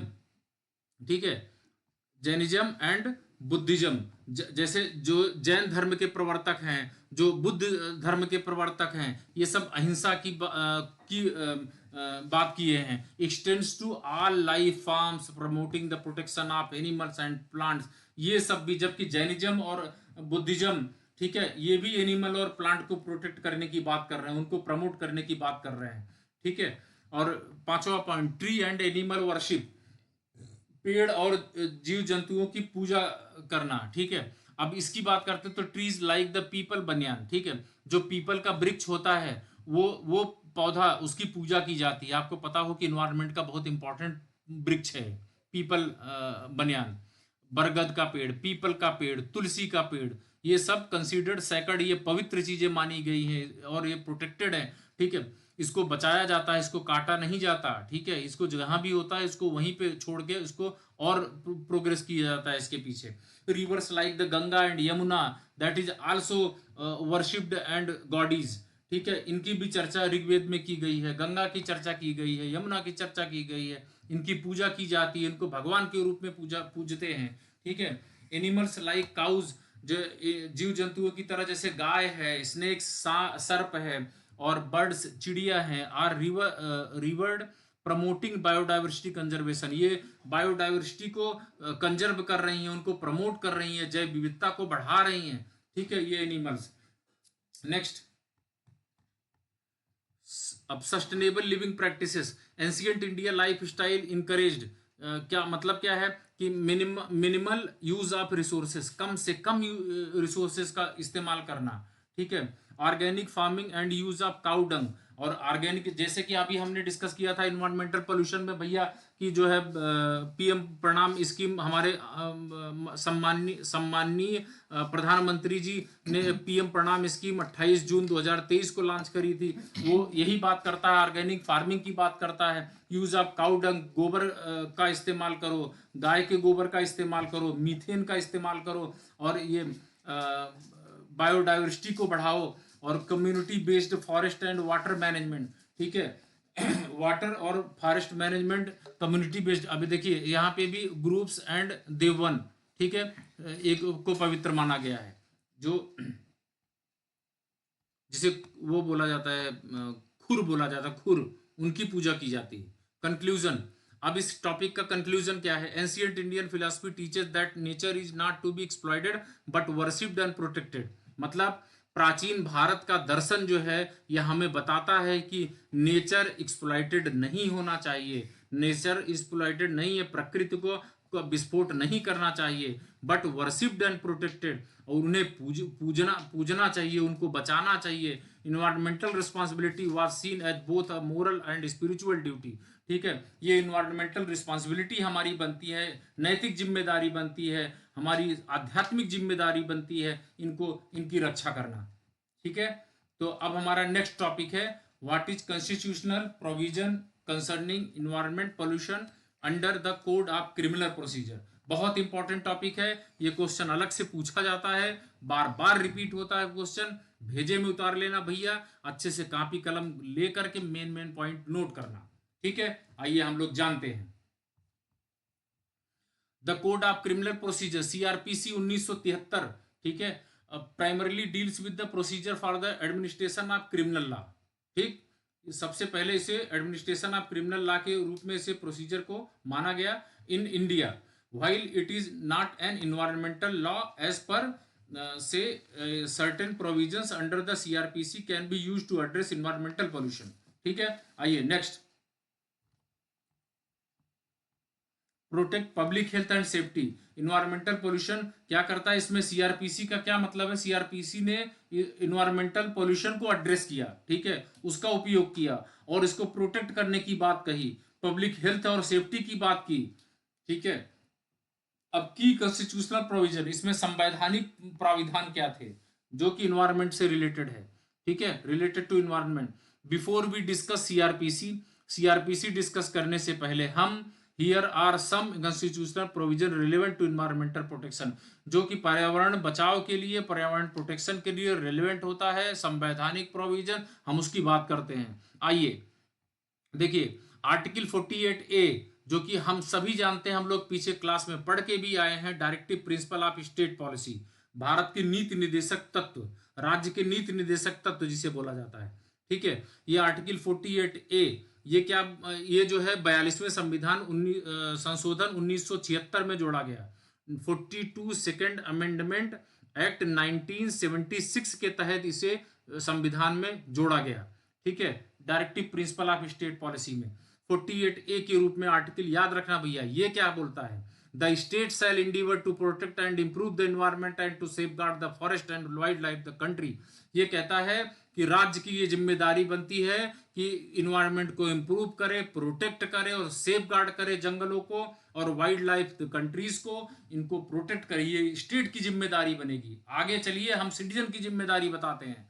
Article 51A, जो कि फंडामेंटल ड्यूटीज है, हम आप सभी जानते हैं कि पूरा हमारे मौलिक कर्तव्य कुल 11 हैं। ठीक है, और 11वां जो मौलिक कर्तव्य हमारा जोड़ा गया था वो स्वर्ण सिंह कमेटी के रिकमेंडेशन पे जोड़ा गया था। ठीक है, अब ये लेकिन जी वाला है, 51A आर्टिकल है, कौन सा? फंडामेंटल ड्यूटी का जी वाला है, मतलब ABCDEFG, जब उस पे जी वाले पॉइंट पे जाएंगे तब ये आएगा, it shall be the duty of every citizen of India to protect and improve the natural environment including forest, lakes, rivers and wild life. मतलब कि ये हमारे सिटीजन की, भारत के सिटीजन की, भारत के नागरिक की, प्रत्येक नागरिक की ये जिम्मेदारी बनती है कि नेचुरल एनवायरनमेंट को प्रोटेक्ट करे और जंगलों को कटने से बचाए, लेक्स, रिवर्स और वाइल्ड लाइफ की रक्षा करे। ठीक है, ये आर्टिकल 51A सब क्लॉज जी याद रखना भैया, जिंदगी में नहीं भूलना चाहिए, हमारी आपकी नैतिक जिम्मेदारी है। आइए, article 21 right to life and liberty, ठीक है, जीवन जीने का अधिकार, इसे बोलते हैं आर्टिकल 21। ठीक है, the supreme court has interpreted this to include the right to a clean and healthy environment. Supreme court ने इस क्लास को बाद में लाके जोड़ा है आर्टिकल 21 में कि ये क्लीन एंड हेल्दी इन्वायरमेंट, स्वस्थफुल वातावरण हो और ये साफ सुथरा हो, ये हमारा अधिकार है, हमारा फंडामेंटल राइट है। याद रखना, ये फंडामेंटल राइट है, ये मौलिक कर्तव्य है, मौलिक अधिकार है हमारा। ठीक है, relevant provisions in the CrPC for environment protection.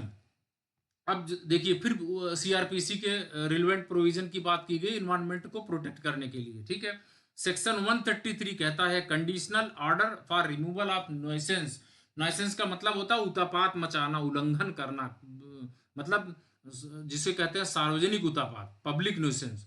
This is the most commonly used CrPC section for environmental protection. ठीक है, section 133, the magistrate can issue order to remove the public nuisance. ठीक है, जो पब्लिक न्यूसेंस है उसको खत्म करने की बात कर सकते हैं। ठीक है, मजिस्ट्रेट ऑर्डर इशू कर सकते हैं। Polluting industry, dangerous construction activities causing water or air pollution, example if a factory discharge harmful waste into the river।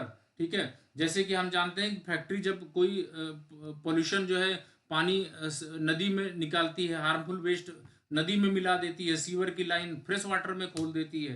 ठीक है, डर्टी वाटर जाके फ्रेश वाटर में मिल जाता है, तो magistrate can direct its closure और रेगुलेशन। मजिस्ट्रेट उसको डायरेक्ट बंद कर सकता है, डायरेक्ट उसको रेगुलेट कर सकता है।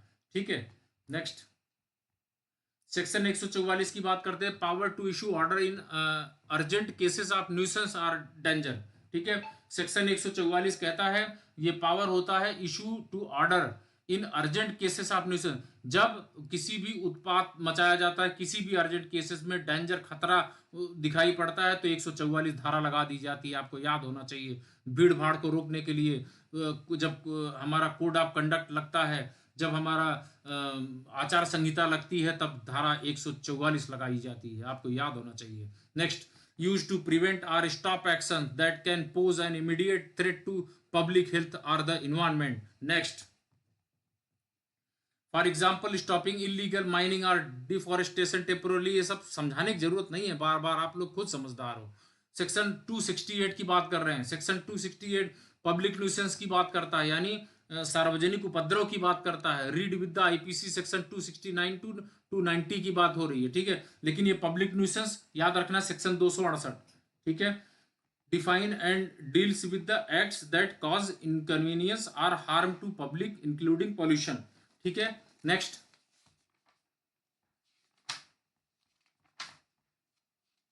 Section 142 enforcement of order under section 133। ठीक है, provides power to enforce compliance with the order issued under section 133। ठीक है, नेक्स्ट, इसमें कुछ समझाने की बात नहीं है भैया, ये सब याद कर रट्टा मारक चीज है। Conclusion, while the CRPC does not contain direct provision on pollution, section 133 and 144 empower magistrate to take preventive and remedial action against environmental harm. These are often used along with the environmental laws like Environmental Protection Act 1986। इसको बेहतर तरीके से समझने के लिए आप हमारी separate video देखिए, इसका जिसका लिंक हम इसके डिस्क्रिप्शन में मेंशन कर देंगे। ठीक है, इसका पूरा हमारा जो कंप्लीट प्लेलिस्ट है उसका लिंक उसमें रहेगा, जो वीडियो आप जानना चाहेंगे उसमें देख सकते हैं। ये सारा क्वेश्चन हमने उसमें डिस्कस किया है। ठीक है, while the CrPC does not contain direct provision, अगर सीआरपीसी जब डायरेक्ट जो है प्रोविजन पोल्यूशन पर नहीं देती है, नहीं करती है, सेक्शन 133 144 एम्पावर मजिस्ट्रेट को पावर देता है section 144 to take a preventive and remedial action against environmental harm. जब कोई भी पर्यावरणीय क्षति पहुंचाई जाएगी, कोई भी नुकसान किया जाएगा, तो उसमें रेमेडियल एक्शन ले सकता है कौन? मजिस्ट्रेट। ठीक है, सेक्शन 133 एंड 144 याद रखना भैया। These are often used along with the environmental laws like the environmental protection. आपको पता है जब एक्ट कोई भी बनाया जाता है तो वो बेहतर अमेंडमेंट के लिए बनाया जाता है, बेहतर चीजों को इंप्लीमेंट करने के लिए बनाया जाता है। इन्वायरमेंटल प्रोटेक्शन एक्ट 1986 इसीलिए बनाया गया है, हमारे इन्वायरमेंट को प्रोटेक्ट करने के लिए बनाया गया है। ठीक है, and the water and air act, water prevention and control of pollution act 1974 है, और air prevention and control of pollution act 1981 है। ये सारे चीजों को ज्यादा अच्छा इंप्रूव करने के लिए इसको तैयार किया गया है। ठीक है, अब नेक्स्ट क्वेश्चन जो हमारा बहुत ही इंपॉर्टेंट क्वेश्चन ये भी बनता है, Indian penal code environment and development current environment problems. ठीक है, इंडियन पेनल कोड इन्वायरमेंट से क्या इसका रिलेशन है, ठीक है, और जो करंट इन्वायरमेंटल प्रॉब्लम्स है उसका डेवलपमेंट कैसे होता है, वो सारी चीज का डिस्कशन हम कर रहे हैं।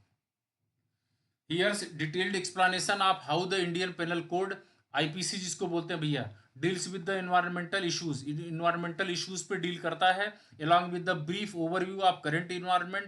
ठीक है, ये करंट इन्वायरमेंट का एक ओवरव्यू हम देने जा रहे हैं। ठीक है, और problems in India related to the development. Next भैया एकदम अच्छे से पूरा कॉपी कलम लेके बैठना, एक एक पॉइंट याद कर लेना, स्पीड को बढ़ा लेना, वीडियो को 2-4 बार रिवाइज करके तब एग्जाम में जाना, एक हफ्ते का टाइम है, ठीक है, अच्छे से रट लेना। Indian penal code, IPC and the environment, ठीक है। अब इंडियन पेनल कोड और इन्वायरमेंट का डिटेल सुनिए। Though the IPC is a general criminal code, यद्यपि Indian penal code is a general criminal code है, ठीक है, it has the certain section, इसके पास कुछ और सेक्शंस, निश्चित सेक्शंस हैं that can be applied to environmental protection, जो कि इन्वायरमेंट को प्रोटेक्ट करते हैं, specially when the action cause public harm or nuisance, ठीक है। अब next relevant sections of IPC, section 268 public nuisance, आपको पहले भी बताया अभी भी बता रहा हूं, 268 सेक्शन को अच्छे से याद कर लीजिएगा। पब्लिक न्यूसेंस शॉर्ट नोट्स भी बनता है, ठीक है, शॉर्ट नोट्स में आता है पब्लिक न्यूसेंस क्या है। सेक्शन 268 याद लिख के आना भैया।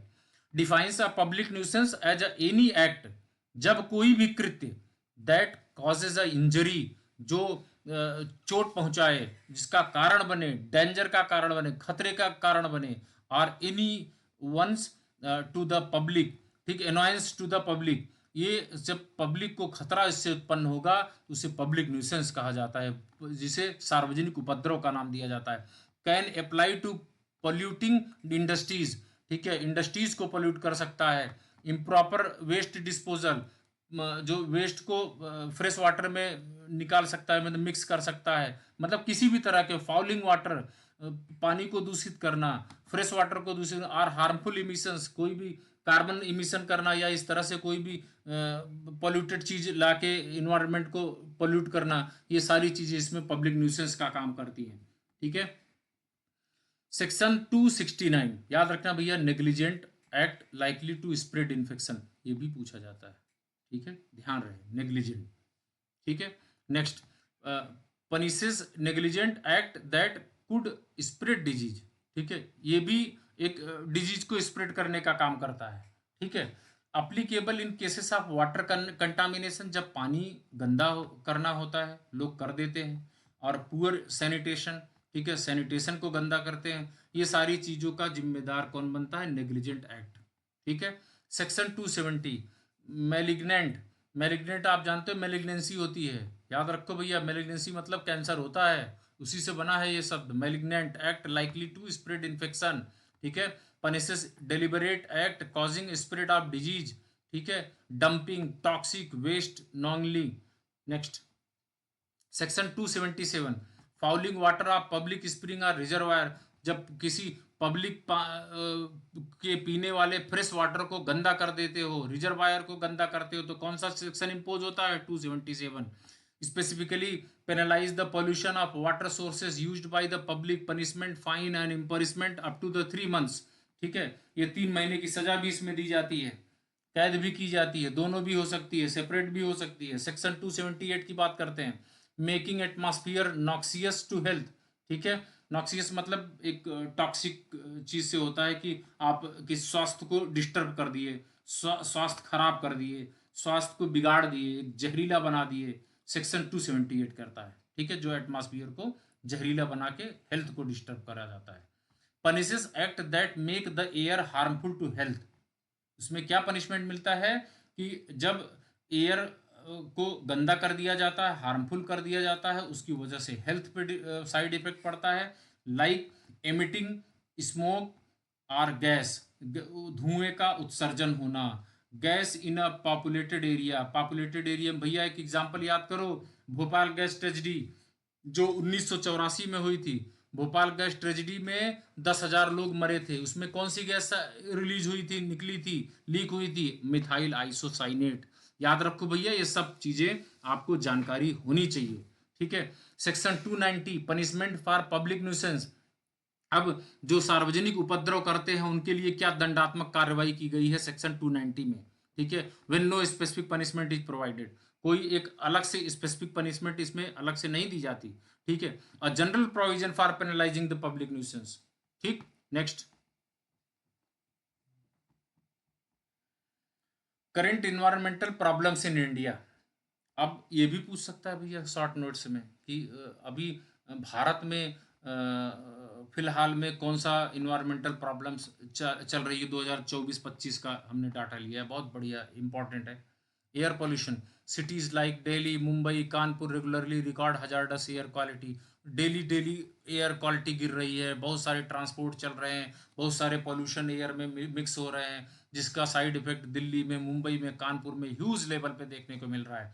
सोर्सेस व्हीकल इमिशन है, इंडस्ट्रियल डिस्चार्ज है, कंस्ट्रक्शन डस्ट है, स्टबलिंग बर्निंग है, स्टबल बर्निंग, ये सारी चीज़ें एयर पोल्यूशन के लिए रिस्पॉन्सिबल है। Next, water pollution, reverse like Ganga and Yamuna remains heavily polluted despite clean up efforts, causes industrial discharge, sewage, plastic and pesticide. सब जान रहे हो आप, सब कुछ। गंगा यमुना की बात हमने कर ली, पेस्टिसाइड इंसेक्टिसाइड की बात कर ली, डिफॉरेस्टेशन, पेड़ की कटाई, बायोडाइवर्सिटी लॉस, जैव विविधता का ह्रास हो रहा है, ठीक है, रैपिड अर्बनाइजेशन, और ज़्यादा से ज़्यादा लोग रूरल से छोड़ के अर्बन की तरफ मूव कर रहे हैं, तो रैपिड अर्बनाइजेशन कॉन्सेप्ट कहा जाता है, ठीक है। माइनिंग का काम हो रहा है, डिफॉरेस्टेशन करके क्या करते हैं, खनन का काम कर रहे हैं, खुदाई कर रहे हैं, इंफ्रास्ट्रक्चर डेवलप कर रहे हैं, इंफ्रास्ट्रक्चर प्रोजेक्ट लगा रहे हैं, फॉरेस्ट डिग्रेडेशन हो रहा है, ठीक है। Many species are becoming endangered due to the habitat loss, और कितने जीव जंतुओं का आवास खत्म किया जा रहा है, ठीक है। वेस्ट मैनेजमेंट क्राइसिस की बात करते हैं, mountains of garbage in cities like Delhi, Ghazipur landfill. आप देखोगे दिल्ली में जाने के पहले, जैसे दिल्ली में एंट्री करोगे, गाजीपुर में आपको एक कचड़े का पहाड़ मिलता है, माउंटेन्स ऑफ गार्बेज वहाँ देखने को मिलता है उस शहर में, दिल्ली में, ठीक है। Reflect poor solid waste management, ठीक। Plastic waste continues to choke water bodies and streets, हम इसकी भी बात शॉर्ट नोट्स में कर लिए। प्लास्टिक वेस्ट की वजह से वाटर चोक हो जाता है, स्ट्रीट्स में पानी भर जाता है, गलियों में पानी नहीं पास हो पाता। क्लाइमेट चेंज की बात करते हैं, rising temperatures, erratic rainfall, floods and drought are more frequent, ठीक है। ये हम क्वेश्चन वाइज बता रहे हैं भैया, ध्यान रखिएगा, क्वेश्चन जैसे जैसे आ रहा है उसी तरीके से हम बता रहे हैं, जो इंपॉर्टेंट हमने सोच के समझ के लिया हुआ है। Glacier melting in the Himalayas and heat waves are increasing, ठीक। जैसे जैसे हिमालय में ग्लेशियर मेल्ट हो रहे हैं, वैसे हीट वेव्स बढ़ रहे हैं, ठीक है। और वो जब टेम्परेचर बढ़ रहा है तो वो ग्लेशियर मेल्ट हो रहे हैं। अब अर्बनाइजेशन की बात करते हैं, अर्बनाइजेशन एंड डेवलपमेंट प्रेशर। आपको एक कॉन्सेप्ट आपको मालूम होना चाहिए, हमने बात की थी अपने सिंगल वीडियो में, आप लोग देखोगे उसमें ग्लोबलाइजेशन, प्राइवेटाइजेशन और लिबरलाइजेशन की बात करी है, ठीक है। वही ग्लोबलाइजेशन की बात यहाँ हो रही है। Smart cities, highways and river linking projects often lead to loss of green cover, displacement of communities, बहुत सारी चीज़ों का डिस्प्लेसमेंट हो जाता है, ग्रीन हरियाली खत्म हो रही है। इंक्रीज्ड कार्बन फुटप्रिंट, ठीक है, कार्बनिक चीज़ें ज़्यादा बढ़ रही हैं। अब कंक्लूजन की बात करते हैं, the IPC provides some tools to punish environmentally harmful act. जो आईपीसी है, हमारी इंडियन पेनल कोड है, वो कुछ ऐसे टूल्स प्रोवाइड करती है जो इन्वायरमेंटल को हार्मफुल एक्ट से को पनिश करती है, और जो इस तरह के हार्मफुल इफेक्ट डालते हैं इन्वायरमेंटल पे, उनको दंडित करती है। Though not comprehensive for deeper and preventive measures, special laws like the environment protection act 1986, water act 1974 और एयर एक्ट 1981। ये सारे एक्ट इसीलिए बनाए गए कि ज़्यादा से ज़्यादा बंदिश की जा सके, ज़्यादा से ज़्यादा इन्वायरमेंट को प्रोटेक्ट किया जा सके, ठीक है। Next, public interest litigation against environment. भैया इसका अलग से हम एक वीडियो बनाए हैं, बहुत अच्छा वीडियो बनाया हूँ, उसको जाके देखिए। उसमें हमने केस लॉ भी डिस्कस किया है, उसमें एक हमने चार्ट बनाया है, पेंडेंसी दिखाई है 2023 की, 2024 की, 2025 की। इसके डिस्क्रिप्शन में इसका लिंक रहेगा, ठीक है। उसका लिंक आप खोलिएगा, वहाँ पे प्लेलिस्ट की लिंक होगी, प्लेलिस्ट में आपको सारे वीडियो दिखेंगे। उसमें पब्लिक इंटरेस्ट लिटिगेशन वाले PIL वाले कॉन्सेप्ट पे जाइएगा, वीडियोस पे, उसका लाभ उठाइए आप लोग, ठीक है। पब्लिक इंटरेस्ट लिटिगेशन बहुत इंपॉर्टेंट टॉपिक है। जब हमारा वैधानिक राइट और हमारा फंडामेंटल राइट दोनों जब वायलेट होते हैं, या इसमें से कोई भी वायलेट होता है, तो हम उसके अगेंस्ट में कोर्ट का रुख करते हैं। दो कोर्ट में, कौन से? आर्टिकल 32 के तहत हम सुप्रीम कोर्ट जाते हैं, आर्टिकल 226 के तहत हम हाई कोर्ट जाते हैं, याद रखिएगा, बहुत पूछा जाता है। ठीक है, public interest litigation is a powerful legal tool in India. ठीक है, इसका देखिए, और मैं एक चीज बता दूं, इसके जो फादर ऑफ पीआईएल बोले जाते हैं उनका नाम है जस्टिस पीएन भगवती।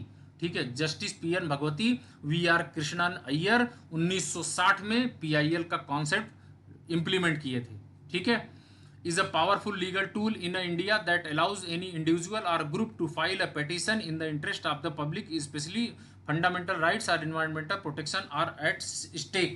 ठीक है, अब देखिए इसमें अगर जब इन्वायरमेंटल प्रोटेक्शन के दावे की बात की जाए या फंडामेंटल राइट हमारा वायलेट करने की बात की जाए, जब पब्लिक के इंटरेस्ट में, चाहे उसका खुद का हार्म हो या ना हो, किसी दूसरे के हित में भी पीआईएल डाल सकता है कोर्ट में। ठीक है, चाहे वो अपने नाम पे डाले चाहे दूसरे के नाम पे डाले, पीआईएल डाल सकता है। ठीक, इन्वायरमेंटल प्रोटेक्शन में जा सकता है वो। In the context of the environment, PIL have played a crucial role in enforcing environmental law, protecting natural resources and holding polluters accountable। Next, देखिए की फीचर इन्वायरमेंटल PIL की बात करते हैं। ठीक है, इसमें हमने केस लॉ भी डिस्कस किया, उसको जाके भैया सुनो। ठीक है, उस वीडियो को देखो। The PIL under article 32 supreme court हमने बोल दिया, article 226 high court of Indian constitution ये भी बता दिया। इसी दो कोर्ट में जा सकते हैं PIL के लिए, इसी दोनों आर्टिकल के अगेंस्ट में। Anyone not necessarily affected directly can file PIL for environmental issue. जिसको खुद को क्षति ना हुई हो वो भी PIL डाल सकता है। ठीक है, दूसरे के काम के लिए भी। Court have interpreted article 21 right to life. ठीक है, कोर्ट ने इस पे भी व्याख्या किया कि आर्टिकल 21 राइट टू लाइफ जो है ये भी डिस्टर्ब होता है एनवायरमेंटल लॉ से। हमने डिस्कस किया ना अभी, सुप्रीम कोर्ट ने एक क्लॉज जोड़ा है हमारे राइट टू लाइफ में, ये भी हमारा फंडामेंटल राइट है, to include the right to a clean and healthy environment. ठीक, नेक्स्ट। हाँ, next landmark PIL cases environment. देखिए MC Mehta versus union of India, अब गंगा पोल्यूशन केस है, 1988 का केस है। जाइए आप हमारी वीडियो में, हमने डिस्कस किया है भैया, केस लॉ के साथ हर टॉपिक हमने डिस्कस किया है, बहुत इंपॉर्टेंट है, वहां पे आप इसको समझिए, क्योंकि हम इसको बताने लग जाएंगे तो अभी जो हमारा 2 घंटे का प्रोसीजर है ना वो 5 घंटे में बदल जाएगा, सारे केस लॉ अगर डिस्कस करूंगा तो। ठीक है, जो कि आपके एग्जाम के लिए हार्मफुल होगा, टाइम बचाना है आपको। ठीक है, इसलिए मेन पॉइंट्स हम डिस्कस कर रहे हैं। Issues, tanneries were discharging waste to river Ganga. इसमें क्या था, एक इशू था कि जो चमड़े का कारखाना होता है उसे टेनरीज बोलते हैं इंग्लिश में। ठीक है, जो चमड़े का कारखाना होता है वो उसका जो वेस्ट है, जो चमड़े हैं वेस्ट है, सड़ के कट के पानी में मिक्स हो रहे हैं, जो कि रिवर गंगा में सप्लाई हो रहा है, उसका वेस्ट जो है रिवर गंगा में डायरेक्ट जा रहा था। ठीक है, उसी के आउटकम्स में आया था सुप्रीम कोर्ट का एक लैंडमार्क डिसीजन था, सुप्रीम कोर्ट ऑर्डर क्लोजर और treatment compliance of the polluting units. Supreme court ने क्या किया, उसको क्लोज करने का ऑर्डर कर दिया था कि ऐसी कंपनियां बंद करो, ऐसे काम नहीं कराने हैं जिससे हमारा इन्वायरमेंट पोल्यूट हो। ठीक है, इसका इंपैक्ट क्या है, रिकॉग्नाइज द पोल्यूटर पेज। इसका भैया देखो, polluter pays principle, precautionary principle, ये हमने लास्ट में इसका टॉपिक ऐड किया है। ठीक है, ये शॉर्ट नोट्स में पूछे जाते हैं, मैं थोड़ा ब्रीफ कर देता हूँ। पोल्यूटर पेज जो प्रिंसिपल है, जब कोई पोल्यूशन फैलाता है उसको पे करना पड़ता है, ये प्रिंसिपल कहलाता है, यानी पोल्यूटर पेज प्रिंसिपल। ठीक, प्रिकॉशनरी वो है प्रिंसिपल, ये भी हमने लास्ट में डिस्कस करेंगे, ये सारा डिटेल हम बाद में डिस्कस करेंगे, अच्छे से डिस्कस करेंगे। ठीक है, Vellore citizens welfare forum union of India, ये तमिलनाडु का केस था। ठीक है, ये भी हमने केस लॉ में डिस्कस किया भैया, हमारे प्ले लिस्ट में जाइए, डिस्कस कीजिए, देखिए वहां पे।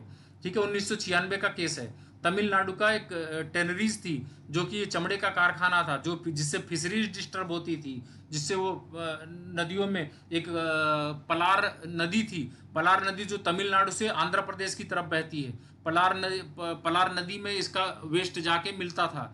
ठीक है, वहाँ के आसपास के लोग एयर पोल्यूशन, वाटर पोल्यूशन, हर तरीके के पोल्यूशन से पीड़ित हो गए थे। उसी का आउटकम्स आया था, रिजल्ट आया था, टू सुप्रीम कोर्ट ऑर्डर किया था, कंपनसेशन उस कंपनी को देना पड़ा था जो टेनरीज थी, और उसमें ग्रीन फंड जो है क्रिएट कराए गए थे इनसे।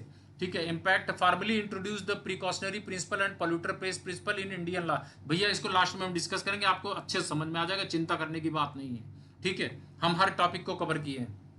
आपके जितने इंपॉर्टेंट होंगे सारा इसमें कवर होगा। बस आप लोगों से रिक्वेस्ट है, हम इतनी मेहनत कर रहे हैं आपके लिए, आप एक जिन्होंने सब्सक्राइब नहीं किया है चैनल को प्लीज सब्सक्राइब कर दें, जिससे आपको हर चीज मिलने वाली है और आसानी से मिल जाएगी। ठीक है, आपको पसंद आ रहा है तो प्लीज एक लाइक जरूर कर दीजिए, जरूर कर दीजिए, जरूर कर दीजिए। हमारी मेहनत का गुरुदक्षिणा समझ के कर दीजिए। ठीक है, हमें भी एक मोटिवेशन मिलेगा। अब आइए, टीएन गोवर्धन, ये देखिए 2 केस ला हो गया, 2 केस ला सफिशियंट है, इसका हमने डिस्कस नहीं किया है। अगर आप लोग कमेंट करोगे कि टीएन ये गदावर्मन और ये तिरुमल पद वर्सेस यूनियन ऑफ इंडिया, ये भी डिस्कस कीजिए, तो हम जरूर इसको डिटेल कर देंगे, एक अलग से वीडियो बना के डाल दूंगा। ठीक है, आप लोग कमेंट कीजिए इस पर, जितना ज़्यादा से ज़्यादा कमेंट आएगा तो मैं इस पर बनाऊंगा। ठीक है, अब देखिए इसको हम वैसे स्किप कर दें तो ज़्यादा बेहतर है, या तो आप लोग देख लो। Issues legal deforestation and weak forest protection, ये फॉरेस्ट को प्रोटेक्ट करने के लिए डिफॉरेस्टेशन को इलीगल मानते हुए वीक फॉरेस्ट प्रोटेक्शन के लिए ये इशू किया गया। आउटकम्स इसमें क्या हुआ, इसमें आउटकम्स आया, सुप्रीम कोर्ट ने रीडिफाइन किया कि फॉरेस्ट और हाल्टेड नॉन फॉरेस्ट एक्टिविटीज को, और इम्पैक्ट क्या हुआ, led to comprehensive forest conservation order across India. ठीक है, ये आप लोग बोलोगे तो मैं इसको बता दूंगा पूरा डिटेल में। ठीक है, MC Mehta versus union of India हमने डिस्कस किया, भैया जाके वहां वीडियो देखो। ठीक है, ये केस हमने डिस्कस किया already. Rising air pollution in Delhi. ठीक है, एयर पोल्यूशन में एक गैस थी, उसका ओलिव गैस का रिसाव हुआ था। ठीक है, दिल्ली का केस था ये। ठीक है, outcomes conversion of Delhi public transport of CNG compressed natural gas. ठीक है, और impact improved air quality judicial activism in environmental regulation, ये सब भैया हमारे वीडियो में बना हुआ है, इसका बहुत प्रॉपर केस ला डिस्कस किया हुआ है। Recent PIL examples, ban on plastic use in certain states. ठीक है, कुछ स्टेट्स में प्लास्टिक पे बैन हो गया। और challenges to infrastructure projects affecting forest और वाइल्ड लाइफ। ठीक है, पिटीशन अगेंस्ट इलीगल माइनिंग, जो इलीगल माइनिंग हो रही है उस पर पिटीशन डल रहे हैं। Construction near eco sensitive zones, ये सारी चीजें हो रही हैं। नेक्स्ट कंक्लूजन की बात करते हैं। PIL have empowered citizens and NGO. ठीक है, पीआईएल जो है पब्लिक इंटरेस्ट लिटिगेशन, जो जनहित याचिका जिसको हिंदी में बोलते हैं। ठीक है, इनके पास वो शक्ति होती है, जो सिटीजन्स होते हैं, एनजीओ होते हैं, becomes guardians of the environment, ये इन्वायरमेंट के गार्जियंस होते हैं। ठीक है, Indian courts specially the supreme court have involved green jurisprudence using PIL, ensuring the development is not at the cost of ecological sustainability. ठीक है, अब देख इसको, environmental pollution definition and measures have been adopted through different legislation. ठीक है, अब environmental pollution देखिए, here's detailed explanation of the present regulation and इनैक्टमेंट्स regarding environmental pollution in India. हम लोग पढ़ लिए इन्वायरमेंटल पोल्यूशन। ठीक है, पहला वाला जो क्वेश्चन था, including their definition, measures and legislative framework. आइए नेक्स्ट देखिए, अब डिफिनीशन की बात करते हैं। इन्वायरमेंटल पोल्यूशन का डिफिनीशन क्या है लीगल कॉन्टेक्स्ट में, इसको सेक्शन 2C में मेंशन किया गया। याद रखिएगा भैया, छाप के आना है। Section 2C of the environment protection act 1986, याद रखना, छाप के आना है। Environmental pollution means the presence in the environment of any pollutant. ठीक है, जब किसी पॉल्यूटेंट का इन्वायरमेंट में उपस्थिति हो जाती है तो उसे इन्वायरमेंटल पोल्यूशन कहते हैं। पॉल्यूटेंट सेक्शन 2B, जो पॉल्यूटेंट होता है, जो पॉल्यूट करता है किसी भी इन्वायरमेंट को, एयर को, वाटर को, उसे पॉल्यूटेंट कहते हैं। ठीक है, तो उसे सेक्शन 2B में मेंशन किया गया है। कैसे डिफाइन किया जाता है, एनी सॉलिड लिक्विड और gaseous substance present in such concentration as may be or ट्रेन to be injurious to the environment, जो भी ये सब इन्वायरमेंट के लिए घातक होते हैं। ठीक है, अब जो है देखिए, सॉलिड हो गया, लिक्विड हो गया, आपका गैस हो गया, ये सारे सब्सटेंसेस इन्वायरमेंट को नुकसान पहुंचाते हैं। Major environmental legislation and their measures, environment protection act 1986। Next umbrella legislation, हाँ इसको ये याद रखिएगा, इन्वायरमेंटल प्रोटेक्शन एक्ट 1986 को अम्ब्रेला लेजिस्लेशन भी कहा जाता है। ठीक है, umbrella legislation for the protection and improvement of the environment, measures adopted. अब क्या क्या उपाय इसमें लिए गए थे, power to the central government to take measures to protect and improve the environment. ठीक है, इसमें क्या पावर था, सेंट्रल गवर्नमेंट को जो है इसके बचाव का उपाय लिया था और क्या किया था, इन्वायरमेंट को इम्प्रूव करने के लिए। ठीक है, इसमें एक उपाय इन्होंने अब इनकी शक्ति थी, उसका उपाय ढूंढ सकते थे, उसमें लागू कर सकते थे। Setting environmental quality standards. ठीक है, क्वालिटी स्टैंडर्ड्स को इन्वायरमेंटल प्रोटेक्शन में इसको सेट कर सकते थे, बढ़ा सकते थे। Prohibition of discharge of pollutants beyond prescribed standard. ठीक है, अथॉरिटी टू शट डाउन और रेगुलेट। कुछ नहीं है, सब आराम से आप लोग समझ सकते हो, आगे चलो। तो water prevention and control of pollution act 1974, भैया इसका एक सेपरेट वीडियो हमने बनाया है। ठीक है, सेपरेट वीडियो, वो भी देख लेना, हम इसको भी ब्रीफ कर दे रहे हैं। ठीक है, बेहतर हमने एक्सप्लेनेशन वहाँ पे किया हुआ, board, central pollution control board, state pollution control board, वो सब का जिक्र किया है। यहाँ पे बहुत शॉर्ट वे में डिस्कस होगा उसका ना, वो वीडियो अलग से देखिएगा जरूर, ये फुल क्वेश्चन में आता है, बहुत इंपॉर्टेंट क्वेश्चन है। Purpose prevent and control water pollution. ठीक है, उसका बचाव और नियंत्रण जो वाटर पोल्यूशन का होता है उसका पर्पज। ठीक है, मीजर्स, क्या उपाय किए गए। Establishment of central and state pollution control board, जिसकी मैं बात कर रहा हूँ, वो हमारी वीडियो में डिस्क्रिप्शन में डिटेल में है। ठीक है, regulation of effluent discharge from industries. अब इफ्लुएंट क्या होता है, जो बह करके फ्रेश वाटर में जाके मिलता है ना, जो पोल्यूटेंट्स होता है, एक तरीके से कहे तो जो बहता है उसे इफ्लुएंट कहा जाता है। ये शॉर्ट नोट्स में आता है। ठीक है, याद रखिएगा। Penalties for non compliance and water contamination. ठीक है, अब इसकी क्या क्या कंप्लायंस है, क्या क्या पेनाल्टीज हैं। अब देखिए, the air prevention and control of pollution act 1981, हम इसमें शॉर्ट वे में यहाँ पे मेंशन किए क्योंकि ये मैराथन में डिटेल में डिस्कस करना बहुत भारी पड़ेगा, और वहाँ पे पूरा 6 पेज का है, जो एक अच्छा खासा लेक्चर है वो। ठीक है, उसमें हमने सेपरेट वीडियो लिया है। The air prevention and control of pollution act 1981, purpose क्या है, prevent and control of air pollution. ठीक, मेजर्स क्या है, monitoring and regulation of emission, जो कार्बन डाइऑक्साइड गैस निकल रही है, जो इमिशन हो रहा है, जो कार्बन मोनोऑक्साइड इंडस्ट्री से, ट्रांसपोर्ट से निकल रहा है, उनको मॉनिटर करना, उनको रेगुलेट करना। ठीक है, establishment of air quality standards. अब ये सारे उसी एक्ट में प्राविधान है, air control and air prevention and control of pollution act 1981, इसमें ये प्राविधान बनाए गए इसको रोकने के लिए। ठीक है, declaration of air pollution control areas. ठीक है, जो एयर पोल्यूशन बढ़ाने वाले, जो घोषणा करने वाले जो एरियाज हैं, उन पे कंट्रोल करना। Authorisation required for the operating industry in polluted area, अगर कोई प्रदूषित क्षेत्र में इंडस्ट्रीज ऑपरेट कर रहा है और उसके लिए ऑथराइजेशन रिक्वायर्ड होगा। ठीक है, कि कोई ना कोई उसके पास ऐसा सर्टिफिकेट होना चाहिए जो कि बहुत ही कंपलसरी क्लॉज में होगा, तभी वहां पे इंडस्ट्री चलेगी। Next, the hazardous waste management and handling rules 1989 amended later, बाद में इसको अमेंड कर दिया गया था। और safe handling, storage and disposal of hazardous waste. Hazardous waste का मतलब होता है जो कूड़ा करकट, जो वेस्ट चीजें हैं, जो वेस्ट मटेरियल है। ठीक है, और measures, identification and labelling of hazardous waste. ठीक, अब next, requirement of authorisation from pollution board. अब पॉल्यूशन बोर्ड से भी इसको ऑथराइजेशन की रिक्वायरमेंट होती है, आइडेंटिफिकेशन की जरूरत होती है हजार्डस वेस्ट के लिए, लेबलिंग के लिए। ठीक है, rule for import export of hazardous material, अगर आप किसी भी हजार्डस मटेरियल को इंपोर्ट कर रहे हो, एक्सपोर्ट कर रहे हो, उसका रूल जानना जरूरी है। अभी देखिए, द फॉरेस्ट कंजर्वेशन एक्ट 1980। ठीक है, पर्पज क्या है, conservation of forest and regulation of deforestation. ठीक है, अब इसका देखिए, अब सब ये सिंपल चीज है, आप लोग अच्छे से समझ रहे होंगे।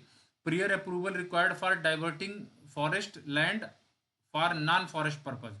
ठीक है, जो नॉन फॉरेस्ट पर्पज के लिए जो फॉरेस्ट लैंड होती है, उसको डाइवर्टिंग के लिए इस अप्रूवल की जरूरत पड़ती है। ठीक है, restriction on D reservation of forest land, इसमें रिस्ट्रिक्शन होता है किस पे, जो फॉरेस्ट लैंड है, जो जंगल वाली जमीन है, उस पर डी रिजर्वेशन, मतलब रिजर्वेशन से हटना, एक तरीके से उस पर प्रतिबंध लगाता है। Next, plastic waste management rules 2016, ban on certain plastic, जो कुछ प्रतिबंध लगाए गए प्लास्टिक पे बंद करने के लिए, प्लास्टिक वेस्ट मैनेजमेंट रूल 2016 के तहत। Extended producer responsibility. ठीक है, इसके प्रोड्यूसर की रिस्पॉन्सिबिलिटी एक्सटेंड की गई। ठीक है, अब इसका कंक्लूजन करते हैं भैया, कंक्लूड करते हैं, India has a strong legislative framework. ठीक है, जो इन्वायरमेंटल प्रोटेक्शन के लिए इंडिया के पास एक विधायी फ्रेमवर्क बहुत अच्छा मजबूत है। ठीक है, बहुत अच्छे से नियम बनाता है। These laws define pollution clearly. ठीक है, इसका जो लॉज है, इसके कानून है, वो पोल्यूशन को क्लियरली डिफाइन कर रहे हैं। प्रोवाइड करते हैं institutional mechanism, CPCB central pollution control board और NGT national green tribunal, and lay out preventive and punitive measures to reduce pollution. ठीक है, पोल्यूशन को घटाने के लिए बहुत सारे ये एक्ट पैक्ट बनाए गए, नेशनल ग्रीन ट्रिब्यूनल बनाया गया, सेंट्रल पोल्यूशन कंट्रोल बोर्ड बनाया गया, स्टेट पोल्यूशन कंट्रोल बोर्ड बनाया गया। वो सारी चीज़ें किस लिए? इन्वायरमेंटल पोल्यूशन को रोकने के लिए, safe guard and environmental quality को हेल्दी बनाने के लिए। ठीक है, तो ये था। अब नेक्स्ट है हमारा द इंडियन फॉरेस्ट एक्ट 1927। ठीक है, ये टॉपिक जब खत्म होगा हमारा तो आई थिंक शॉर्ट नोट्स ही है, उसके बाद खत्म हो जाएगा। ठीक है, ज़्यादा स्लाइड नहीं बची है, बस 20-25 स्लाइड बची है। और देखिए, the Indian forest act 1927 summary क्या कहता है? The Indian forest act 1927 is a colonial era legislation.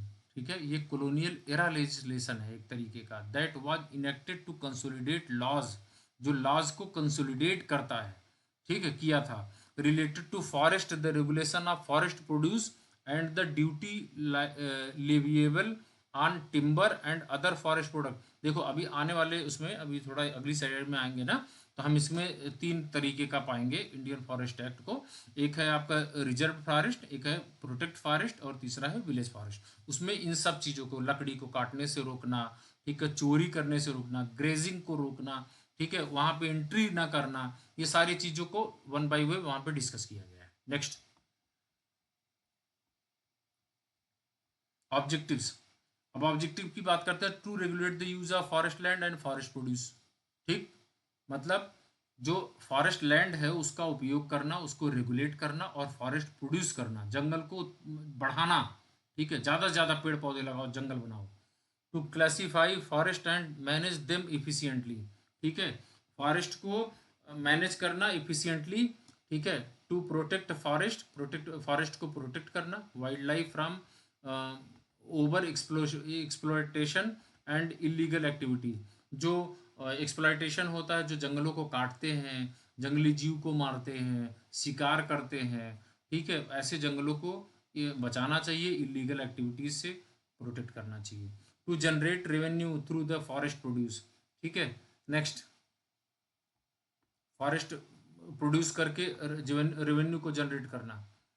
की provisions of the act, classification of forest, जिसकी बात मैं कर रहा था आ गया वो। ठीक है, वो घड़ी आ गई। चलिए, the act divides forest into the 3 categories. ठीक, first, reserve forest act section 3 to 27। भैया इसको याद रखना, रिजर्व फॉरेस्ट का सेक्शन 3 से 27 तक है, मेंशन किया गया है। एग्जाम में छाप के आना, शॉर्ट नोट्स में छपेगा, ये आपको पेपर में देखने को मिलेगा ये क्वेश्चन शॉर्ट नोट्स में। Most restricted access and activities are prohibited unless permitted. मतलब ये बहुत ही रिस्ट्रिक्टेड एरिया होता है, जो फॉरेस्ट का ये जंगल होता है, रिजर्व फॉरेस्ट जिसको बोलते हैं, बहुत रिस्ट्रिक्टेड होता है, कठोर प्रतिबंध होता है एक्सेस एंड एक्टिविटीज़ के लिए। इसको ना तो आप जा सकते हो, ना तो एक्टिविटी कर सकते हो, और प्रोहिबिटेड अनलेस परमिटेड, जब तक कि आपके पास परमिशन ना हो, किससे? जंगल विभाग से, फॉरेस्ट अथॉरिटी से। Next, government can prohibiting grazing, hunting, timber extraction. मतलब गवर्नमेंट ने क्या क्या प्रोहिबिट किया है, क्या क्या रोकथाम लगाई है? ग्रेजिंग, घास नहीं काट सकते, हंटिंग, शिकार नहीं कर सकते, टिम्बर एक्सट्रैक्शन, लकड़ी नहीं काट सकते, ठीक है, एटसेट्रा इत्यादि। प्रोटेक्टेड फॉरेस्ट, अब बोला जाता है प्रोटेक्टेड फॉरेस्ट, उसमें क्या था? सेक्शन 3 से 27, कौन सा? Reserve forest. प्रोटेक्टेड फॉरेस्ट कौन सा है? 29 से 34, इसमें 5 सेक्शन है, ठीक है, वहां पे 3 से 27 था, ठीक है, कुल मिला के 24 सेक्शन है, इसमें केवल 5 सेक्शन है। Government retain power to issue rules regarding use, ठीक है, some rights of communities may be allowed unless specifically restricted. Government इसमें क्या करती है? अपना पावर इशू रूल्स और रेगुलेशन को यूज करती है, और इसमें सम राइट्स ऑफ कम्युनिटीज, जो कम्युनिटीज की कुछ राइट्स होते हैं उन पे अलाउड होता है क्या? अनलेस स्पेसिफिकली रिस्ट्रिक्टेड, जब तक वो विशेष करके रिस्ट्रिक्टेड ना हो। अब विलेज फॉरेस्ट की बात की गई, इसमें केवल सेक्शन 28 है, ठीक है। Forest assign to a village. अब आइए हम सेक्शन एक बार रिवाइज करते हैं। फॉर रिजर्व फॉरेस्ट का कौन सा सेक्शन है? 3 से 27। और प्रोटेक्ट फॉरेस्ट का सेक्शन कौन सा है भैया, बताओ? 5 सेक्शन था, 5 सेक्शन था। कौन कौन सा था? 29 से 34। और आपका आ गया विलेज फॉरेस्ट सेक्शन 28, ठीक है। Forest assign to a village community for management. Management के लिए विलेज कम्युनिटी को फॉरेस्ट दे दिया गया। जंगल में, गांव में जंगल होते हैं ना, गांव की जो कम्युनिटी है उसमें मैनेजमेंट के लिए वहाँ के फॉरेस्ट को हैंड ओवर कर दिया गया। मींट फॉर लोकल यूज, वहाँ लोकल यूज के लिए, ठीक है, जिससे इन्वायरमेंट शुद्ध हो सके, प्योर हो सके। And conservation and community control, वहाँ पे कंजर्वेशन के लिए, कम्युनिटी कंट्रोल करने के लिए, वहाँ पे देख रेख के लिए एक पर्सन रख दिया जाता है, ठीक है, मुखिया, जो जंगलों की देख रेख करता है विलेज में, ठीक है। Regulation of forest produce section 39 से 40, 39-40, ठीक। ये फॉरेस्ट प्रोड्यूस करता है, इसको रेगुलेट करता है ये section. Act governs collection, transit and sale of timber, resin, bark and other forest material. अब आप समझते हैं, देखिए, इसका जो कलेक्शन होता है एज पर गवर्नमेंट, जो है कृत्य, जो ट्रांजिट का काम करता है, जो सेल ऑफ टिम्बर, जो लकड़ियों का विक्रय करते हैं, रेसिन का विक्रय करते हैं, जो उसका गुदा निकलता है, बार्क जो छाल होती है जिससे मलेरिया की दवा बनाई जाती है, पुनैन की छाल से मलेरिया की दवा बनती है, याद रखना। एंड अदर फॉरेस्ट मटेरियल, और जो जंगल के पदार्थ हैं, ठीक है।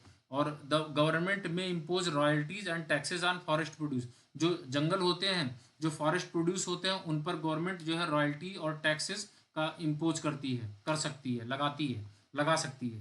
Control over forest land and offences. अब क्या है? कंट्रोल ओवर फॉरेस्ट लैंड के ऊपर कंट्रोल एंड ऑफेंसेस, ठीक है। सेक्शन 52 के बाद यानी ऑनवर्ड्स है, सेक्शन के 52 सब, ठीक है। लीगल कटिंग, जो कानूनी तरीके से कटाई हो रही है, सॉरी, इलीगल कटिंग, जो गैर कानूनी तरीके से कटाई हो रही है। ट्रेस पासिंग, ठीक है, जो सेटिंग फायर, आग लगा देते हैं, ठीक है, जंगल को काट देते हैं। पोचिंग आर पनिशेबल, ये सारी चीज़ें जो है पनिशेबल हैं, दंडात्मक हैं, ठीक है। फॉरेस्ट ऑफिसर्स है power of search, seizure and arrest. फायर जो फॉरेस्ट ऑफिसर्स होता है, जो जंगल का अधिकारी होता है, जो आईएफएस बोला जाता है, इंडियन फॉरेस्ट ऑफिसर, वो उसको पूरा पावर होता है सर्च करने का, सीज करने का, अरेस्ट करने का, ठीक है। अगर जंगल में कोई गलत काम करते हुए एक्टिविटी पाई गई, लकड़ी काटते हुए, शिकार करते हुए, ग्रेजिंग करते हुए, बिना परमिशन के जंगल में घूमते हुए, घुसते हुए, तो वो जो है आपको सीज कर सकता है, अरेस्ट कर सकता है, ठीक है, और आपके व्हीकल को सीज कर सकता है। Provisions for confiscation of tools, vehicles and animal used in offences, ये सारी चीज़ें यूज करना एक ऑफेंस है, ठीक है। Role of forest officer, forest officer का क्या रोल होता है? इम्पावर्ड क्या होता है, उसके पास क्या शक्तियाँ होती है? मैनेज फॉरेस्ट, फॉरेस्ट को मैनेज करता है। Enforce forest laws, forest laws को लागू करता है, नियम कायदा कानून का पालन करता है। Enjoy legal protection for actions taken in good faith under the act, ठीक है। लीगल प्रोटेक्शन एक्ट को वो जो है गुड फेथ में अप्लीकेबल करता है। क्रिटिसिज्म एंड लिमिटेशन, इसमें आलोचना भी की गई और क्या क्या कमियां हैं वो उसकी बात की गई। Seen as a colonial law focused more on revenue than conservation और indigenous rights. Minimal role for local communities in forest governance, ठीक है। Next, has led to conflict between forest official and tribal communities. Simple है भैया, सब कुछ ये सब बड़े आराम से आप लोग समझ सकते हो, लिख सकते हो, ठीक है। Next, reforms and related laws. Forest right act 2006, FRA recognise traditional rights of forest dwelling communities, ठीक है। ये फॉरेस्ट राइट एक्ट 2006 सब रटने वाली चीज़ है, ये सब सुधार हैं जो सुधार किए गए। फॉरेस्ट कंजर्वेशन एक्ट 1980, ठीक है, restricted diversion of forest land, जो फॉरेस्ट लैंड डाइवर्जन था उसको रिस्ट्रिक्ट किया गया और नॉन फॉरेस्ट यूज के लिए। और recent draft Indian forest act reform proposal 2019, skip करो इसको, अब इस आगे चलते हैं। कंक्लूजन, हाँ, अब ये मुख्य कंक्लूड करते हैं टॉपिक को इसको the Indian forest act 1927 laid the foundation for forest governance in India, ठीक है। While it help regulate forest, forest को रेगुलेट करता है, रिड्यूस एक्सप्लॉयटेशन, तो पेड़ की कटाई में गैरकानूनी काम का शोषण जो होता है उसको रिड्यूस करता है। इट्स टॉप डाउन अप्रोच, ठीक है, टॉप से लेकर डाउन तक अप्रोच रखता है।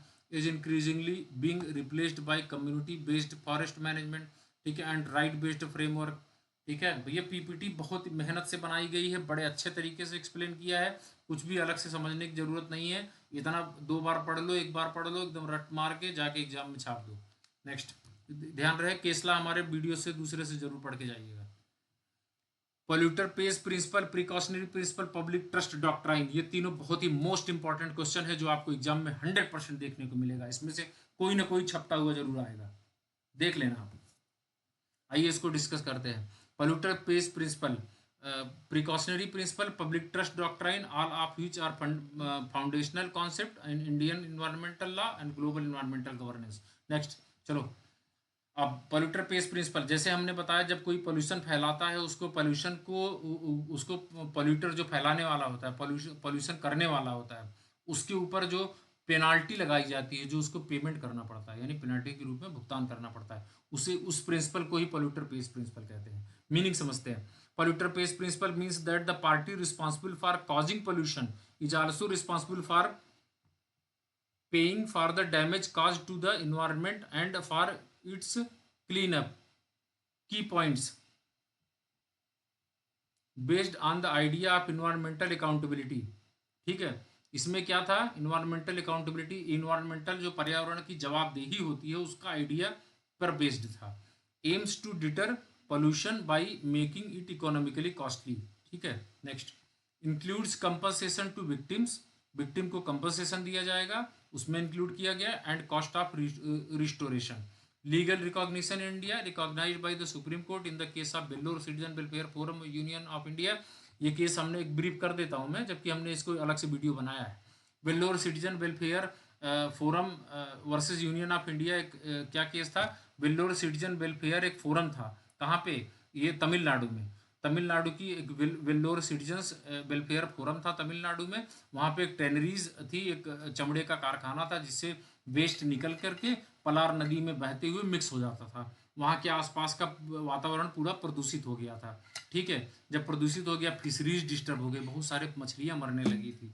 उन सब को लेकर के ये मामला सुप्रीम कोर्ट गया था। कौन लेके गया था, वेल्लोर सिटीजन वेलफेयर फोरम लेके गया था, ठीक है। आइए डिस्कस करते हैं। Also applied in various judgment by the national green tribunal, इसमें एनजीटी का भी रोल आया, ठीक है। उनका चिमनी को डायमीटर के अगेंस्ट में बहुत सारा, उसमें वीडियो में आप जाइएगा, डिटेल में आपको केस लॉ डिस्कशन मिलेगा, मस्त मैंने डिस्क्राइब किया है। प्रिकॉशनरी प्रिंसिपल खत्म होने वाला है हमारा भैया, 2-3 स्लाइड और बची है।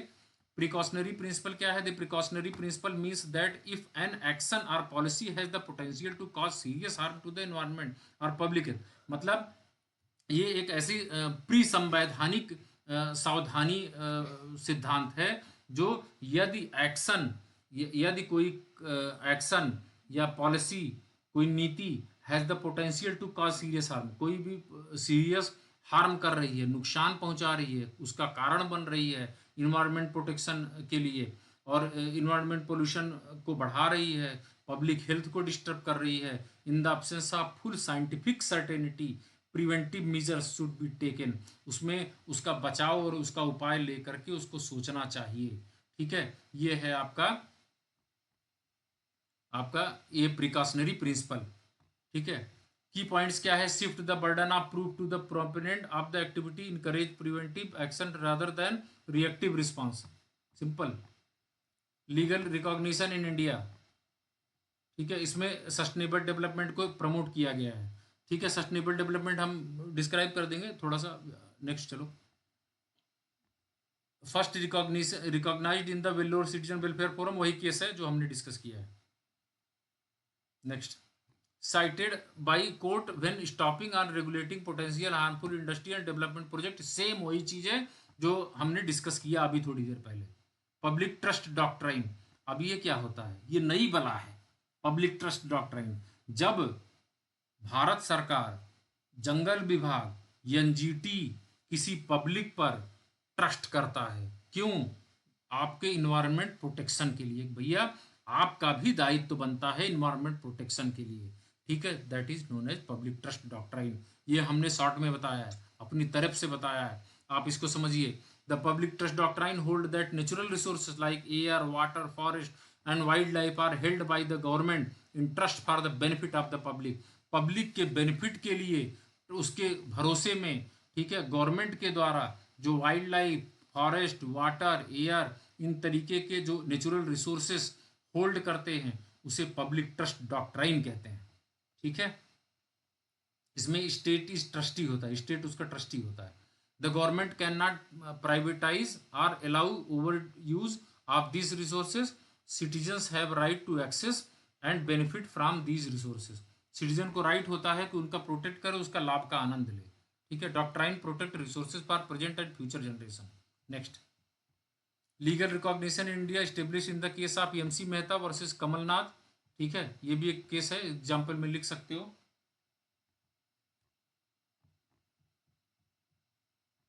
ये कंक्लूड कर दिया है इसका केस लॉ के साथ, पॉल्यूटर पेस प्रिंसिपल को, प्रिकॉशनरी प्रिंसिपल को, ठीक है। ये हमारा टॉपिक है, ठीक है। अब एक जो है सस्टेनेबल डेवलपमेंट का एक टॉपिक बच रहा है, उसका भी हम देखते हैं। अभी है हमारा स्लाइड है, अभी 5-6 स्लाइड है शायद। सस्टेनेबल डेवलपमेंट, हाँ आ गया। आइए सस्टेनेबल डेवलपमेंट की बात करते हैं, ठीक है। सस्टेनेबल डेवलपमेंट बहुत मज़ेदार टॉपिक है भैया, याद रखिएगा, है ना, भूलोगे तो नहीं आप लोग। सस्टेनेबल डेवलपमेंट छाप के आना एग्जाम में, ठीक है। आइए जानते हैं sustainable development case law, the power of national green tribunal and legal fiction and doctrine surrounding the NGT, national green tribunal, ठीक है। सस्टेनेबल डेवलपमेंट की case laws in India. Sustainable development का मतलब क्या है? सतत विकास। Sustainable development means development that meets the needs of the present without compromising the ability of future generation to meet their own needs. जब किसी future generation को उनकी अपने ज़रूरत के हिसाब से, उनके नीड्स के हिसाब से, आज मतलब विदाउट कंप्रोमाइजिंग द एबिलिटी, बिना किसी कंप्रोमाइज़ किए किसी भी चीज़ों को, ठीक है, उनको आवश्यक चीज़ों को पहुंचाना, उनकी हेल्प करना, फ्यूचर में उसको विकसित हुए देखना, सस्टेनेबल डेवलपमेंट कहलाता है, ठीक है। अब Vellore citizen welfare forum versus union of India हमने डिस्कस किया हुआ है, इसको ब्रीफ कर देता हूँ थोड़ा सा। Issues industrial pollution by tanneries in Tamil Nadu, बता दिया है ना, तमिलनाडु जो चमड़े कारखाना था। जजमेंट सुप्रीम कोर्ट का, जजमेंट आया सस्टेनेबल डेवलपमेंट को लेकर के, balancing tools between the development and environment, उसको बैलेंस करो भैया, सतत विकास पे ध्यान दो। रिकॉग्नाइज पॉल्यूटर पे, उस पर पॉल्यूशन, उस पर पेनाल्टी लगाई, प्रिकॉशनरी प्रिंसिपल को चिताया उसको। और नर्मदा बचाओ आंदोलन, रीता बहुगुणा याद करो भैया, ये कहाँ से शुरू हुआ था? उत्तराखंड से शुरू हुआ था। नर्मदा नदी के पास है, नर्मदा बचाओ आंदोलन, ऐसे कुछ था, चलो ठीक है। Issues construction of the Sardar Sarovar dam, ठीक, सरदार सरोवर डैम नर्मदा नदी पे बना है, उसी के कंस्ट्रक्शन का लेकर के इश्यूज था, ठीक है। और जजमेंट आया सुप्रीम कोर्ट का, allowed the project but emphasised sustainable resettlement and environmental. MC Mehta versus union of India, Ganga pollution case, ये भी डिस्कस किया अभी, आप लिंक में जाके देखिएगा डिस्क्रिप्शन में, ठीक है। और power and जुडिक्शन of the national green tribunal, ये भी हमने अलग से वीडियो बनाया है। नेशनल ग्रीन ट्रिब्यूनल एक्ट 2010, 18 अक्टूबर को 2010 को ये ग्रीन ट्रिब्यूनल बना था, जो कि हमारे इन्वायरमेंट प्रोटेक्शन में बहुत ही अहम रोल अदा करता है। NGT is a quasi judicial body, ये एक क्वासी जुडिशियल बॉडी यानी अर्ध न्यायिक बॉडी है, स्पेशलाइज्ड इन एनवायरमेंट मैटर। की पावर्स ऑफ एनजीटी, इसके पावर्स की बात करते हैं। एडजुडिकेशन, ये एक निर्णय देता है, कोर्ट का की तरह होता है, इसका एक अपना सेपरेट जुडिशियल डिपार्टमेंट है। Can hear civil cases relating to the environment protection act 1986, यहाँ पे सिविल केसेस इन्वायरमेंट प्रोटेक्शन से संबंधित सुनवाई की जाती है, जैसे environment protection act 1986, air prevention and control of pollution act 1981, the water prevention and control of prevention act 1974, the forest conservation act 1980, the biological diversity act 2012, ठीक है, ये 2012 है, ठीक है, इसमें लिखा नहीं है बट 2012 याद है मुझे, ठीक है, ये 22 मई को मनाया जाता है बायोडाइवर्सिटी डे। ठीक, अवार्ड कंपनसेशन पे की बात करते हैं तो can order compensate to victims of pollution and environmental degradation. ठीक है, इन्फोर्समेंट ऑफ इन्वायरमेंटल राइट्स। ठीक, इन्वायरमेंटल राइट्स का इन्फोर्समेंट क्या है, ensure that environmental rights part of article 21, याद रखो, right to life are protected. वो भैया उसका उल्लंघन नहीं होना चाहिए, ये मौलिक कर्तव्य है, सॉरी मौलिक अधिकार है। प्रिवेंटिव एंड रेमेडियल पावर्स, इसमें क्या क्या बचाव और उपचार क्या है इसके शक्ति के। Can use injunctions, restrains activities and order restoration of the environment. ठीक है, अपीलेट अथॉरिटी कौन होगा भैया बताओ, अपीलेट अथॉरिटी कौन होगा, एनजीटी होगी।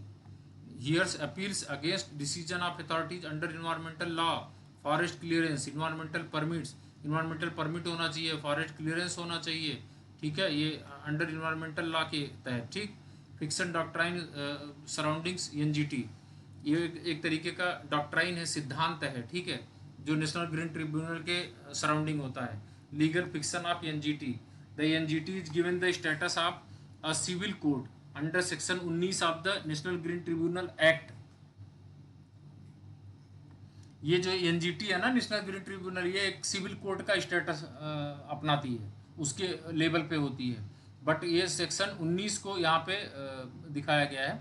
It is not bound by the code of civil procedure. ठीक है, ये हमारे अगले सेमेस्टर में आएगा भैया, code of civil procedure and but guided by the principle of natural justice.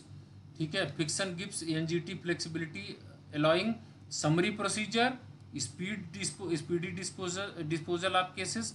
ठीक है, प्रोएक्टिव इन्वायरमेंटल जस्टिस, तीनों याद रखना भैया। डॉक्ट्राइन अप्लाइड, प्रिकॉशनरी प्रिंसिपल हो गया, पोल्यूटर प्रिंसिपल हो गया, पब्लिक ट्रस्ट डॉक्ट्राइन हो गया, सस्टेनेबल डेवलपमेंट प्रिंसिपल हो गया। अब हम 17 आपको बता रहे हैं सस्टेनेबल डेवलपमेंट, याद रखो। ठीक है, अभी इसका सस्टेनेबल डेवलपमेंट का उत्पत्ति गोल्स की कहाँ से हुई, यूनाइटेड नेशन से। यूनाइटेड नेशन में 193 कंट्री लिस्टेड है, 193 कंट्री।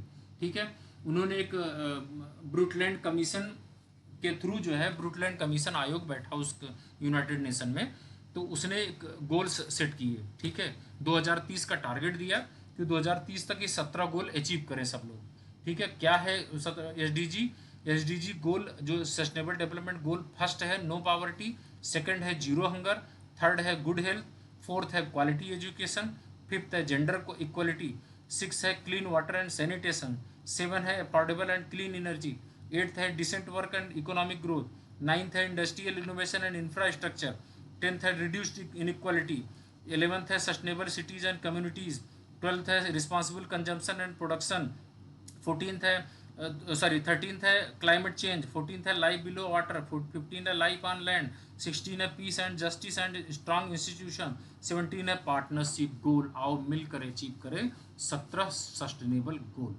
ठीक है, ये आपका सारा कंप्लीट हुआ। ठीक है, ये हमारा वीडियो आज यहीं पे ख़त्म होता है। ये आपका एक 2 घंटे का वीडियो हुआ है। ठीक है, ये 2 घंटे के मैराथन में आप लोग अच्छे से एग्ज़ाम में अटेम्प्ट कीजिए, हमारी मेहनत का फल लाइए। ठीक है, हमने आप लोग के लिए बहुत मेहनत करी है। प्लीज़ लाइक ज़रूर करके जाइएगा, बिना लाइक किए जाइएगा मत। जिन्होंने सब्सक्राइब नहीं किया है प्लीज़ उनसे रिक्वेस्ट है सब्सक्राइब करके जाइएगा। ठीक है, सब्सक्राइब करेंगे तो आने वाला वीडियो आपको टाइम से आसानी से अपडेटेड वीडियो मिलता रहेगा। ठीक है, मिलते हैं नेक्स्ट वीडियो में। Thank you so much.